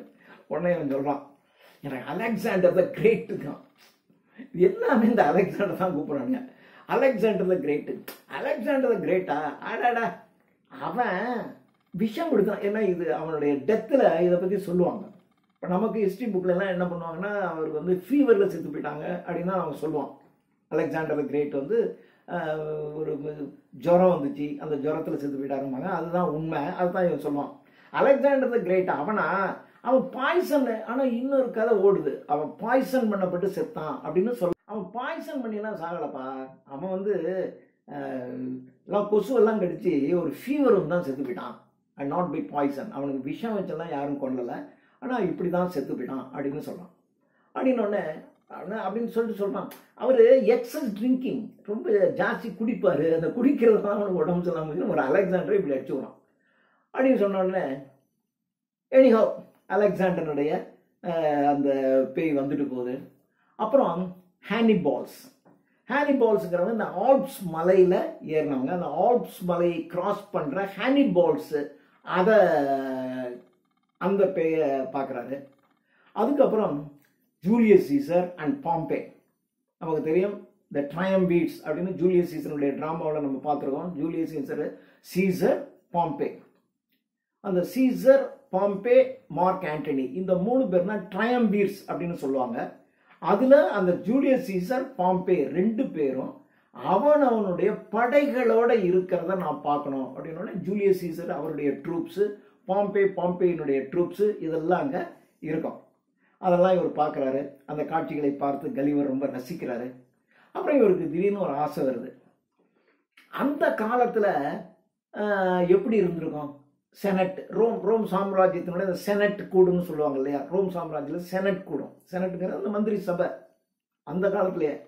ஸோ ரோம் சாம்ராஜ்யத்தில் இருக்கிற செனட்டு, இங்கிலாண்டில் இருக்கிற பார்லிமெண்ட்டு, இது ரெண்டும் அப்படியே எனக்கு பேரலாக பார்க்கணுன்ற பார்த்தோன்னே ஓகே பார்த்துடலாமே அப்படின்னு ரோம் சாம்ராஜ்யத்தில் அந்த செனட்டில் இருக்க செனட்டர்ஸ் இருக்காங்க இல்லையா, செத்து போயிட்டவன், அவனெல்லாம் கொண்டு வர அந்த பேயெல்லாம் இந்த பக்கம் வருது. அப்புறம் இதுக்கு முன்னாடி இங்கிலாந்து பார்லிமெண்ட்டில் இருந்து செத்து போனவன்லாம் இருக்கான் இல்லையா, அவன்லாம் வருது. 2 பேரையும் கம்பேர் பண்ணி பார்க்குறான். இந்த பக்கம் ரோம் செனட்டர்ஸ், இந்த பக்கம் இங்கிலாந்து பார்லிமெண்டேரியன்ஸ் இருக்கு. இவன் பார்லிமெண்ட்டில் சட்டம் இயற்றுறான், அவனுங்க அந்த நாட்டில் அந்த காலத்தில் மந்திரி சபையில் சட்டம் இயற்றுறாங்க. அப்படி சொல்கிறான். 2ஐயும் பார்த்தேன். இந்த ரோம் செனட்டில் இருக்கான் பாருங்க, செனட்டர்ஸ், அவன் டெமிகாட், பாதி கடவுள் தான். என்னம்மா நாட்டுக்காக தான் செய்யறான், நாட்டுக்காக தான் எந்த வேலையாக இருந்தாலும் செய்யறான், வேற எதை பற்றியும் அவன் கவலைப்பட மாட்டான். ஆனால் இந்த பார்லிமெண்ட், இங்கிலாந்து பார்லிமெண்ட்டில் இருக்கிறவன் இவன் பார்த்தீங்கன்னா இவன் பூரா பிக் பாக்கெட் அடிக்கிறவன், திருட்டு, கரப்டட், இப்படி தான் இருக்கான் அப்படின்னு அப்படி கம்பேர் பண்ணி மாடர்ன் பார்லிமெண்ட் எப்படி இருக்கு, அந்த காலத்தில் ரோம் செனட் எப்படி இருக்கு அப்படிங்கிற பற்றி இந்த இதில் விரிவாக சொல்லுகிறார். அதுக்கப்புறம் நான் ப்ரூட்டஸை பார்க்கணும், சாக்ரட்டிஸை பார்க்கணும் அப்படிங்கிறான். ஸோ இவர் சொல்கிற எல்லாத்தையும் ப்ரூட்டஸ், சாக்ரட்டிஸ், கேட்டோ, பெரிய கிரீக் ஃபிலாசபர், ஸோ இதெல்லாம் இந்த பிசாஸ் எல்லாம் காட்டுறாங்க, வருது. எல்லாம் பார்த்தோன்னே அப்படியே சொன்னான், எவ்வளோ ஒய்சஸ்ட் மேன், எவ்வளோ அறிவாளிகளாக புத்திசாலியாக இருந்திருக்கான் இவங்களெல்லாம், நான் இதெல்லாம் பார்க்குறேனே, எனக்கு ரொம்ப கொடுத்து வச்சிருக்கு அப்படின்னு சொல்லி ரொம்ப சந்தோஷப்படுறாரு. இதோட இந்த சாப்டர் முடியுது. இது கிளப் டப் பிளிப். அடுத்தது மறுபடியும் இதனுடைய கண்டினியூஷன் சாப்டர் 8, மறுபடியும் அதே கிளப் டப் ட்ரிப். இப்போ என்ன பண்ணோம்னா Homer, Aristotle. Homer Eliot, Aristotle, இவங்க ரெண்டு பேரையும் இந்த ரெண்டு பேருடைய புக்கை பத்தி கிரிட்டிசிசம் எழுதியிருப்பான்ல, கமெண்டேட்டர்ஸ் அப்படின்னு சொல்லுவோம். கமெண்டேட்டர் கமெண்ட் பண்றவன், கமெண்ட் அடிக்கிறவன், கிண்டல் பண்றவன், விமர்சனம் பண்றவன். நாம கிண்டல் பண்றவன் அப்படின்னு நாம சாதாரண லாங்குவேஜ்ல சொல்றோம். கிரிட்டிசிசம் அப்படின்னு ஒரு ஒரு ஹை ஃப்ளூயிட் லாங்குவேஜ்ல நம்ம பேசுறோம் லிட்ரேச்சர்ல. அது மாதிரி அந்த அரிஸ்டாட்டிலுடைய புத்தகங்கள், ஹோமருடைய புத்தகங்கள், இந்த இதெல்லாம் கமெண்ட் பண்ணி கிரிட்டிசைஸ் பண்ணியிருப்பான்ல, அந்த கமெண்டேட்டர்ஸ் எல்லாம் உட்கார்ந்து இருக்கணும். அரிஸ்டாட்டில் இருக்கணும், பிளாட்டோவும் இருக்கணும். இப்போ நம்ம காந்தி, இப்போ நம்ம இல்லை, இப்போ காந்தியை பத்தி எவன் வேணாலும் என்ன வேணாலும் சொல்லுவான். காந்தி சும்மா இருக்க மாட்டாரா, அவர் எப்போ போனாலும் ஏதாவது ஒரு பொண்ணு தோல்ல கை போட்டு தாண்டா போறாங்க ஒரு மாதிரிடாலும் பேசுவான் இல்லையா? பேசலாம், என்ன வேணாலும் பேசலாம்ல, அப்படிதானே பேசுவாங்க. அது மாதிரி ஹோமரையும் அரிஸ்டாட்டிலையும் உட்கார வச்சுக்க. நீ ஹோமருடைய இலியட்ல இப்படி இருக்கு அப்படி இருக்குன்னு நீ சொல்றேன்ல, சொன்னேன்ல. இப்போ ஹோமர் முன்னாடி சொல்லு, அப்போ ஒரு பதில் சொல்லட்டும். அரிஸ்டாட்டிலுடைய டீச்சிங்ஸ், அரிஸ்டாட்டிலுடைய ஒர்க்கெல்லாம் இப்படி இப்படி கமெண்ட் பண்ணேன் இல்லையா, இப்போ நீ கமெண்ட் பண்ண அரிஸ்டாட்டில் அதுக்கு என்ன பதில் சொல்லாரு பார்க்கலாம், இப்படி கொண்டு வரோம். இப்போ இதை நீங்கள் படித்து பாருங்களேன், எவ்வளோ அழகாக இருக்குன்னு. அப்படி இருக்கு. ஹோமர் அரிஸ்டாட்டில் கமெண்டேட்டர்ஸ்லாம் உட்காந்துருக்காங்க. கமெண்டேட்டர்ஸ் எல்லாம் சொல்கிறான், ஹோமர் நீங்கள் இந்த இடத்துல இப்படி தப்பை பண்ணிட்டீங்க, அரிஸ்டாட்டில் நீங்கள் இந்த இடத்துல இது தவறு அப்படின்னு சொல்கிறாங்க. உடனே அவங்க ஏன் அப்படி சொன்னோன்னு சொல்றாங்க. சொல்லிட்டு அப்புறம் அரிஸ்டாட்டில் சொல்றாரு, காலங்கள் மாறும், காலங்கள் மாறும்போது ஐடியாஸும் மாறும். நாங்க சொன்னது இப்போ கரெக்டா இருக்கும், எங்க பீரியட்ல அது கரெக்ட். ஆனா உங்க காலங்கள் மாறும்போது சிலவைகள் மாறத்தான் செய்யும், அதனால அவைகள் மாறி இருக்கு அப்படிங்கிற மாதிரி அவரு சொல்றாரு. சொன்ன உடனே இது ஒன்று அழகாக இந்த டிஸ்கஷன் ஓடும்.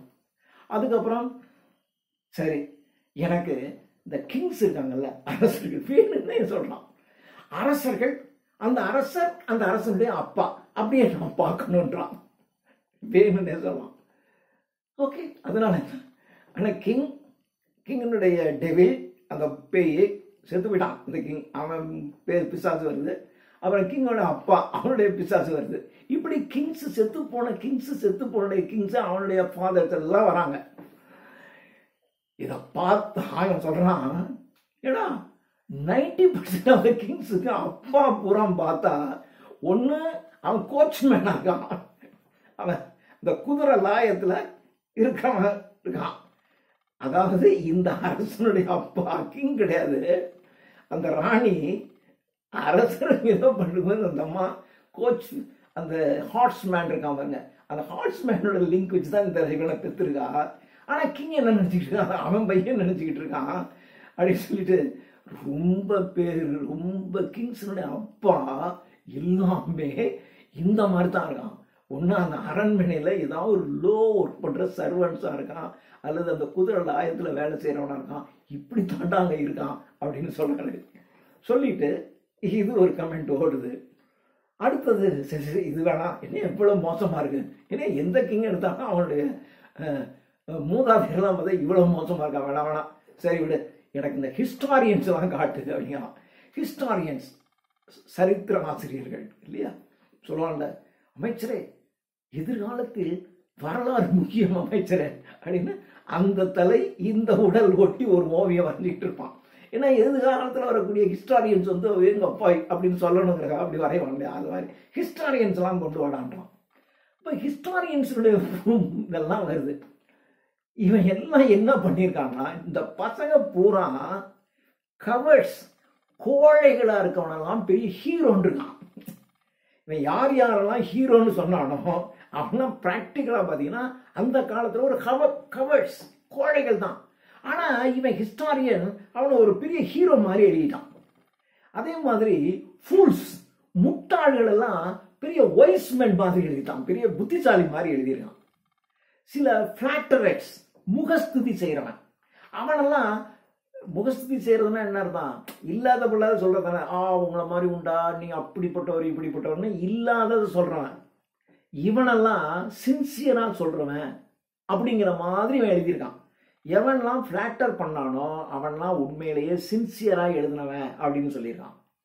இன்னொரு பக்கம் எவன்லாம் துரோகம் செஞ்சானோ அவன்லாம் பெரிய பேட்ரியட்ஸ், இந்த நாட்டுக்காக தியாகம் பண்ண பேட்ரியட்ஸ் அப்படிங்கிற மாதிரி அவனை செய்ய அவனை காட்டியிருக்கான். இன்னொரு பக்கம் பார்த்தீங்கன்னா எல்லா இளவரசனும் ப்ராஸ்டியூட் பின்னாடி தான் தெரிஞ்சிருக்கான். ப்ராஸ்டியூட் விபச்சாரிகள்னு சொன்னாவே இருக்கிற அழகை கொஞ்சம் கூட அழகு இருக்கிற மாதிரி காட்டிக்கணும். அப்படித்தானே ப்ராஸ்டியூட்ஸ் இருப்பாங்க. அவங்க ப்ராஸ்டியூட்ஸ் வந்து மற்றவங்களை அட்ராக்ட் பண்ணுவாங்க. ஸோ எல்லா பிரின்ஸ், எல்லா இளவரசர்களும் ஏதோ ஒரு கட்டத்தில் ஒரு ப்ராஸ்டியூட் பின்னாடி தானே அலைஞ்சிருக்கான். ஆனால் இவனை பார்த்தா அவன் அப்படிங்கிறான் இப்படின்னு தான் இவன் எழுதிட்டான். அதே மாதிரி கடவுள் நம்பிக்கை இல்லாதவன்லாம் பெரிய பயஸ் பக்திமானாக இவன் சொல்லிட்டான் அப்படிங்கிற மாதிரி சொல்லிட்டு ஒரு ஜெனரல், ஒரு வார் ஜெனரல், அவருடைய பிசாசு வருது. நீ எப்படி அந்த போர்ல வெற்றி கண்டாய் அப்படின்னு அவன் அந்த பிசாசு சொல்லுது. அது ஏதோ வீர தீர, நமக்கு ஹிஸ்டரி புக்ல பாத்தீங்கன்னா அவர் அப்படி செஞ்சாரு இப்படி செஞ்சாருன்னு இருக்கான். அவன் சொல்லிட்டான் நான் எல்லாமே ஃப்ராடு பண்ணேன் அப்படிங்கிற அவன்.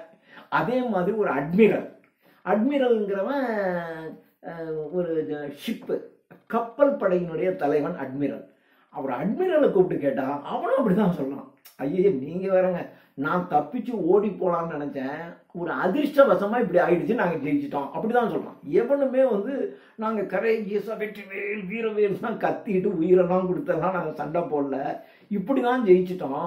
இப்படி ஜெயிச்சதான் தான் இந்த ஹிஸ்டாரியன்ஸ்லாம் அப்படி இப்படின்னு கொஞ்சம் நிறைய எழுதி எங்களெல்லாம் ஒஸ்தியா சொல்லி விட்டாங்க அப்படிங்கிற மாதிரி சொல்லி ஹிஸ்டரி பூரா எப்படி பொய்யாக இருக்கிறது அப்படிங்கிறத இந்த சாப்டர் 8 பூரா இதை பற்றி தான் சொல்றாரு. சொல்லிட்டு கடைசியா அவர் சொல்றாரு, ஹிஸ்டரி அந்த காலத்துல இருந்து இந்த காலம் வரைக்கும் டீஜெனரேட் ஆயிடுச்சு. பிசிக்கலி, ஸ்பிரிச்சுவலி, மாரலி, உடல் ரீதியாக, மன ரீதியாக, ஒழுக்க ரீதியாக காலம் கழிய அப்படியே குறைஞ்சு இப்ப இவ்வளவு மோசமான நிலைக்கு வந்திருக்குன்னு கலிவர் சொல்றாரு. அவருக்கு அப்புறம் இப்ப பாத்தீங்கன்னா இப்ப எப்படி இருக்கு, ரொம்பவும் மோசமா போச்சு. ஸோ இதுதான் அவர் சொல்றாரு. இது சாப்டர் 8 கிளப் டப் லிப் முடிஞ்சிருது. அப்புறம் இவர் சரி நான் போறேன் அப்படின்னு சொல்றாரு. போயிட்டோன்னே சரி அப்ப எங்க போற அப்படின்னோடனே நான் மால்டோனடா போறேன் அப்படின்னு மால்டோனடா போறாரு. அங்கிருந்து லக்னாக், மால்டோனடா போயிட்டு அங்கிருந்து லக்னாக், LUGG, லக் நாக், NAGG, லக்னாக், அங்க போறேன் அப்படின்னு சொல்றாரு. ஸோ லக்னாக் போறாரு. லக்னாக்ல 3 months இருக்காரு. இங்க இது ஒரு சின்ன சாப்டர். இது என்னடான்னா அங்க இருக்கிற கிங், அந்த கிங்கை அறிமுகப்படுத்தி வைக்கிறாங்க. கிங் முன்னாடி அந்த ஊர்ல ஒரு பழக்கம். இப்போ நீங்க ஒவ்வொரு நாடு போனீங்கன்னாலும் அந்தந்த நாட்டில் ஏதோ ஒரு பழக்கம் இருக்கும். ஒரு நாடு, ஒரு மதம், ஒரு கேஸ்ட், அதை நீங்க ரசிக்க தெரிஞ்சுக்கணும். ஏன்னா முட்டாள்தனம் அப்படிலாம் சொல்லக்கூடாது. உங்களுக்கு அது முட்டாள்தனம், ஆனா அவன் அதை ரொம்ப போற்றி வச்சிருக்கான். அதை நீங்க அப்ரிசியேட் பண்ண முதல்ல கத்துக்கணும். அதான் இந்த உலகத்துல நீங்க நல்லவங்களா வாழ்றதுக்கு ஒரு அழகு. சொல்லலாம். அங்க பாக்குறேன் அந்த கிங் இருக்கான் பாருங்க. கிங் முன்னாடி அந்த லக்னாக், இந்த luck knock, LUGG, luck knock, NAGG, லக்னாக். அந்த லக்னாக்ல இருக்கிறவன் பூரா அரசர் உட்காந்துருப்பாரு, ஒரு ஸ்டூல்ல உட்காந்துருக்காருன்றான். அது ஸ்டூலு ஒரு சிம்மாசனம் வச்சுக்கணும். அவர் உட்காந்துருப்பாரு. அவர் உட்கார்ந்துருக்கிறதுக்கு முன்னாடி நீங்க தரையில விழுந்து கும்பிட்டு அந்த தரையை நீங்க நக்கணும்ன்றான். தரையை அதான் அங்க வழக்கமா, தரையை நக்கணும். கிங்குக்கு பிடிக்கல, நக்கும் போது அந்த தரையில பாய்சன் ஊத்திடுவாங்க. நீங்க நக்குனீங்கன்னா செத்து போயிடுவீங்க. ஆனா நீங்க நக்கும் போது நீங்க உயிர் பிழைச்சிட்டீங்கன்னா அரசருக்கு உங்களை பிடிக்குதுன்னு அர்த்தம் அப்படின்ட்டான். இது மேல இவருக்கு தெரியல. உழுந்து நக்கிட்டாரு. இவருக்கு என்ன விசித்திரமான பழக்கம் இருக்கு. ஓகே, அந்த ஊர்ல தான் பழக்கம், நீங்களா தான் செய்யணும். நான் விழ மாட்டேன், நக்க மாட்டேன்லாம் சொல்லக்கூடாது. சரி, இவர் நக்கிட்டாரு. நக்கிட்ட உடனே பொழைச்சி எழுந்திரிச்சிட்டாரு. பக்கத்துல எங்க அப்பா நீங்க ரொம்ப லக்குங்க, கிங் உங்க இப்பதான் நீங்க முத பாக்குறீங்க, கடவுள் எங்க கிங்க்கு உங்க மேல ரொம்ப நம்பிக்கை, அதனாலதான் நீங்க சாகலைன்னா. சாகலையா என்ன சொல்றீங்க? உங்களை ராஜாவுக்கு பிடிக்கலன்னா பாய்சன் ஊத்திருப்பாரு. ஆனா அவர் நீங்க நக்கும் போது அந்த இடத்த கிளீன் வச்சிருந்தாரு, அதனால நீங்க பொழைச்சிட்டீங்கன்றான். ஸோ பொழைச்சிட்டாரு. அப்புறம் இவன் கிங் கிட்ட பேசுகிறான். கிங் கேட்குறாரு, நீ எங்கேருந்து வர்ற, என்ன இது, உங்கள் ஊரில் எப்படின்னு கேட்குறாரு. இவனுக்கு அந்த லாங்குவேஜ் தெரியல. அதனால அங்கே ஒரு இன்டர்பிரேட்டர் இருக்கான். இவன் சொல்கிறத அவருக்கு சொல்கிறான், அவன் சொல்கிறத இப்படி பண்ணுறான். அப்படி சொல்லும்போது அங்கே இருக்கான். அங்கே ஒரு 3 months இருக்காரு. 3 months அங்கே இருந்ததுக்கப்புறம் சரி, இது 3 months அங்கே இருக்கார். இது சாப்டர் 9. அப்புறம் அந்த ஊரில் இன்னொரு விசித்திரமாக இருக்கு. ஒன்று ஸ்ட்ரல்ட் பிரக்ஸ்.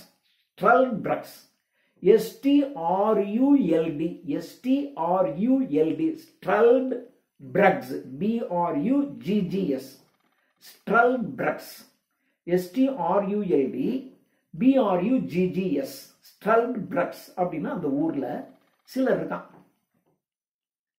ஸ்ட்ரல்ட் பிரக்ஸ் அப்படிங்கிறவன் அப்படின்னு அந்த ஊர்ல சிலர் இருக்காங்க. அவன் சின்ன குழந்தையா இருக்கும்போது அவனுடைய நெற்றியில பாத்தீங்கன்னா ஒரு சர்க்குலரா ஒரு ஸ்பாட் இருக்கும். ரெட் கலர்ல ஒரு சர்க்குலர் ஸ்பாட் இருக்கும். பிறக்கும்போது இந்த குழந்தையினுடைய நெற்றியில ஒரு சர்க்குலர் ஸ்பாட் ரெட் கலர்ல இருந்துச்சுன்னா அது வந்து ஸ்ட்ரல்ட் பிரக்ஸ், STRULD, ஸ்ட்ரல்ட் பிரக்ஸ். இது ஒரு ஸ்ட்ரல்ட் பிரக். கேட்குறான், நீங்க ஸ்ட்ரல்ட் பிரக் பார்த்துருக்கீங்களா? ஸ்ட்ரல்ட் பிரக்கா? அது என்ன அது?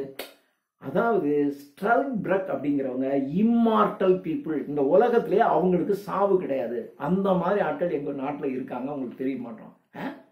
நான் பார்க்கணுமே அப்படின்னு காட்டுறாங்க. இந்த பாருங்க, இந்த குழந்தைக்கு வந்து ரெட் கலர்ல ஸ்பாட் இருக்கா? இது வந்து ஸ்ட்ரல்ட் பிரக். இதுக்கு சாவே கிடையாது. என்ன பண்ணாலும் சாகாது. நீங்க 2 கத்தி எடுத்து 2ஆ வெட்டி போட்டீங்கன்னாலும் ஏதாவது ஒரு விஷயத்துல தப்பிச்சுக்கும், பொழைச்சிக்கும், அது உயிர் வாழும், சாகாது. 12 வயசு ஆயிடுச்சுன்னா அந்த red colour spot deep blue கலரா, ஒரு நல்ல டீப் ப்ளூ கலரா போயிடுது. 45 வயசுக்கு மேல ஆச்சுன்னா அது பிளாக் கலரா போயிடும். சார் 45 வயசுக்கு மேல இருக்கிறவனுக்கு இங்க வந்து பிளாக் கலர் இருந்துச்சுன்னா அவன் ஸ்ட்ரல்ட் பிரக். ஸ்ட்ரல்ட் பிரக். அதனால இவருக்கு ஏங்க அப்பா சாகாம இருக்கானா அப்படின்ட்டு, ஒருத்தன் சாகாம இருந்தா எவ்வளவு அட்வான்டேஜஸ் இருக்கும் இல்லையா? இப்போ நம்ம வச்சுங்களேன், இப்போ இவ்வளோ வயசுல நம்ம இவ்வளோ கற்றுக்கிட்டோம். நம்ம சாகவே மாட்டோம்னா இன்னும் கற்றுக்கிட்டே இருப்போம் இல்லையா? உலகத்தில் இருக்க எல்லாத்தையும் கற்றுருவோம். கட்டுறது கைமண் அளவு, கல்லாதது உலக அளவுலாம் கிடையாது. நான் தான் சாகவே மாட்டேன். சாகலைன்னா நான் கற்றுக்கிட்டே தானே இருப்பேன். அப்போ இந்த ஸ்ட்ரல்ட் பிரக்கா இருக்கிறவன்லாம் பெரிய இன்டெலிஜென்ட்டா இருப்பான். Both in art and science. ஆர்ட்லையும் சரி, சயின்ஸ்லையும் சரி, இவங்க பயங்கரமான இன்டெலிஜென்ட் பீப்புளா இருப்பான். அப்போ இவனை வச்சு சொல்லி கொடுக்குறோன்னு வச்சுங்க, அப்போ இவன் வந்து he must be a great teacher. ஏன்னா நீங்கள் என்ன கேட்டீங்கன்னாலும் சொல்லி தருவோம், சொல்லுவான். ஒரு 1000 வருஷத்துக்கு முன்னாடி நடந்தது அவனுக்கு தெரியும். ஏன்னா அவன் இருந்திருக்கான்ல, நேரடியாக பார்த்தவன் இல்லையா? இப்போ நான் சொல்கிறேன் 40 வருஷத்துக்கு முன்னாடி என்ன வந்து எனக்கு தெரியும், நான் சொல்கிறேன், உங்களுக்கு அது தெரியாது. அப்போது இந்த மாதிரி சாகாமல் இருக்கிறவன் எவ்வளோ விஷயம் சொல்லுவான், எவ்வளோ ஏங்கப்பா அப்படின்னு நான் சொல்லிட்டு இவன் நினச்சிக்கிட்டான்.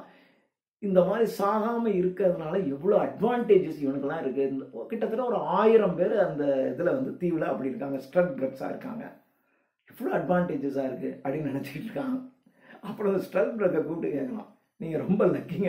அவன் போடான்னு கடுப்படிக்கலாம். என்னங்க யோ 60 வயசு ஆச்சுன்னா 60 வயசு ஆனவனுக்கு என்னமா நம்ம என்ன நினைக்கிறான், இவன் சாக மாட்டான்னு தான் நினைக்கிறான். ஆனால் 60 வயசு ஆனால் இவன் என்ன ஆவான், 70 வயசு ஆனால் என்ன ஆவான், 80 வயசு ஆனால் என்ன ஆவான், 90 வயசு ஆனால் என்ன ஆவான், அதெல்லாம் இவனுக்கு வருது. 60 வயசில் மூப்பாயிடுது, பல்லு போயிடுது, கண்ணு ஒழுங்காக தெரிய மாட்டேங்குது, உணவுனுடைய டேஸ்ட்டு குறைஞ்சி போயிடுது, இது எல்லாமே போயிடுது. இவன் இனிமேல் உயிரோட தான் என்ன, அப்புறம் கண்ணு தெரியல, எதையும் படிக்க முடியல.